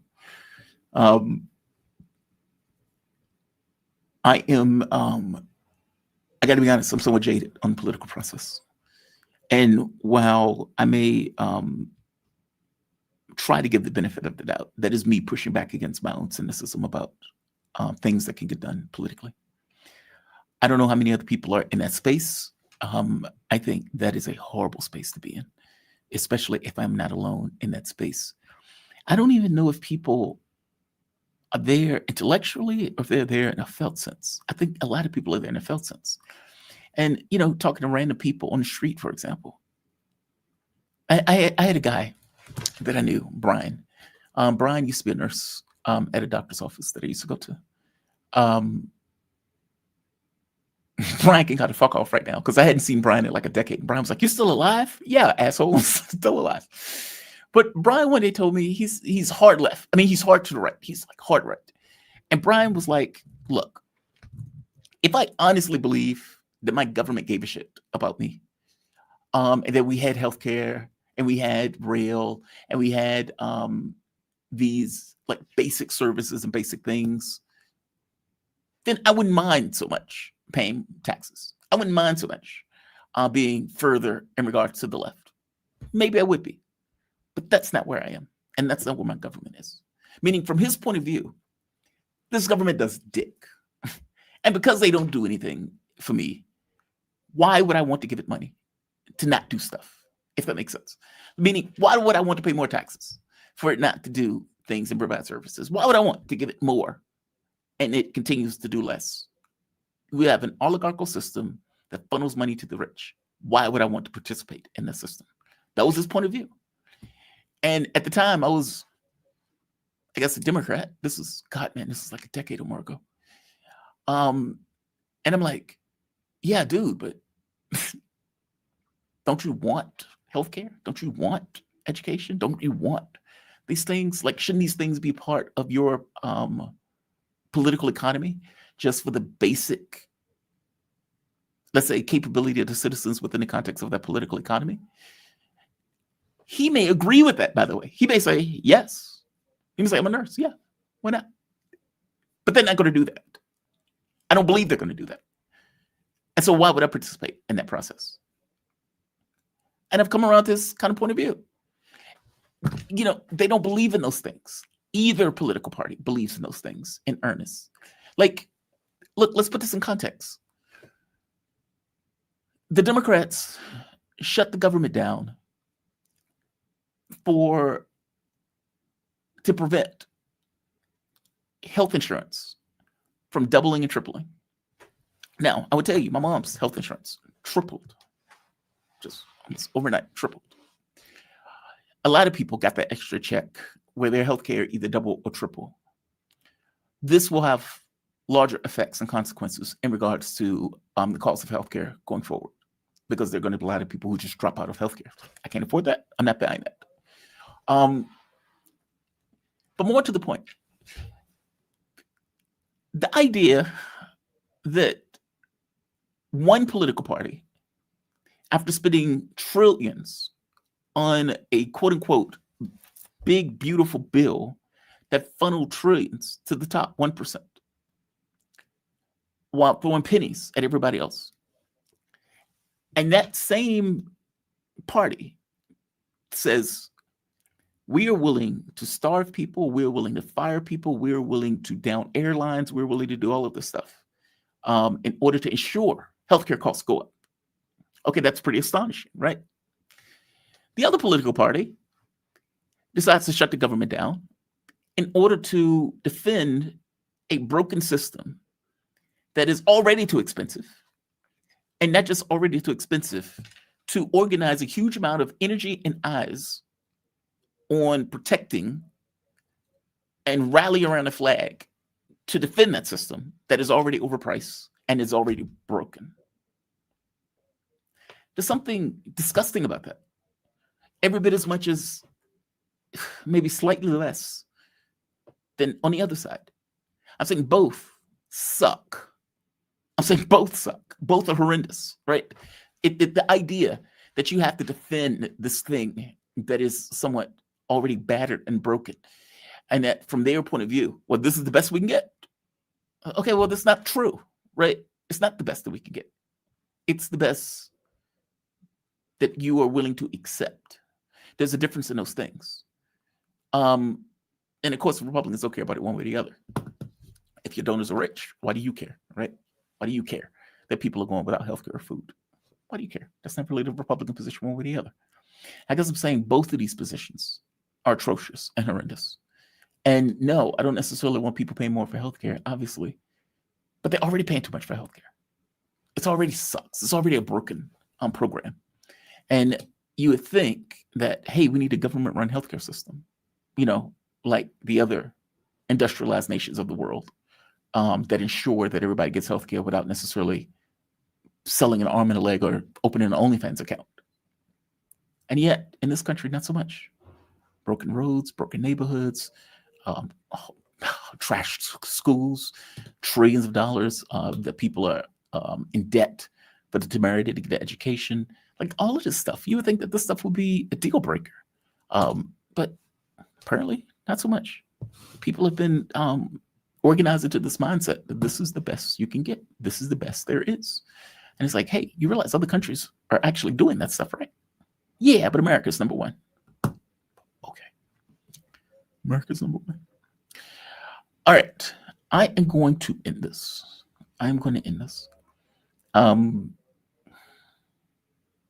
It's frustrating. I put it that way. It is very frustrating. Hey, defend this thing that sucks, or don't defend the thing that sucks, and everybody's bills go up. It's like, okay, so there's no win anywhere in this process. Everything's a loss. All right. I'm going to say like. I'm going to say share. I'm going to say subscribe. You can support this content. PayPal, Patreon, Super Chats, memberships. All of these things helps this content operate. All of this stuff helps the show. You effectively pay for the show, considering I have no idea when YouTube is going to demonetize this program. You have my deepest thanks for doing so. A rise for fries. Shout out to you. Thank you. I appreciate it. I suppose we will see what Mamdani does in the near future. We will see if Governor of New York tries to put the kibosh on his plan. And we'll see what he does under that political pressure, one way or the other. That's assuming he tries to enact his plan. Either way, I will be here to report it. You all have a fantastic rest of your day. Be safe and be kind to the degree. Vote harder, right? Vote harder for somebody who's not going to do anything. Be safe, be kind to the degree that you can be kind. And I will see you bright and early tomorrow morning. Have a good one.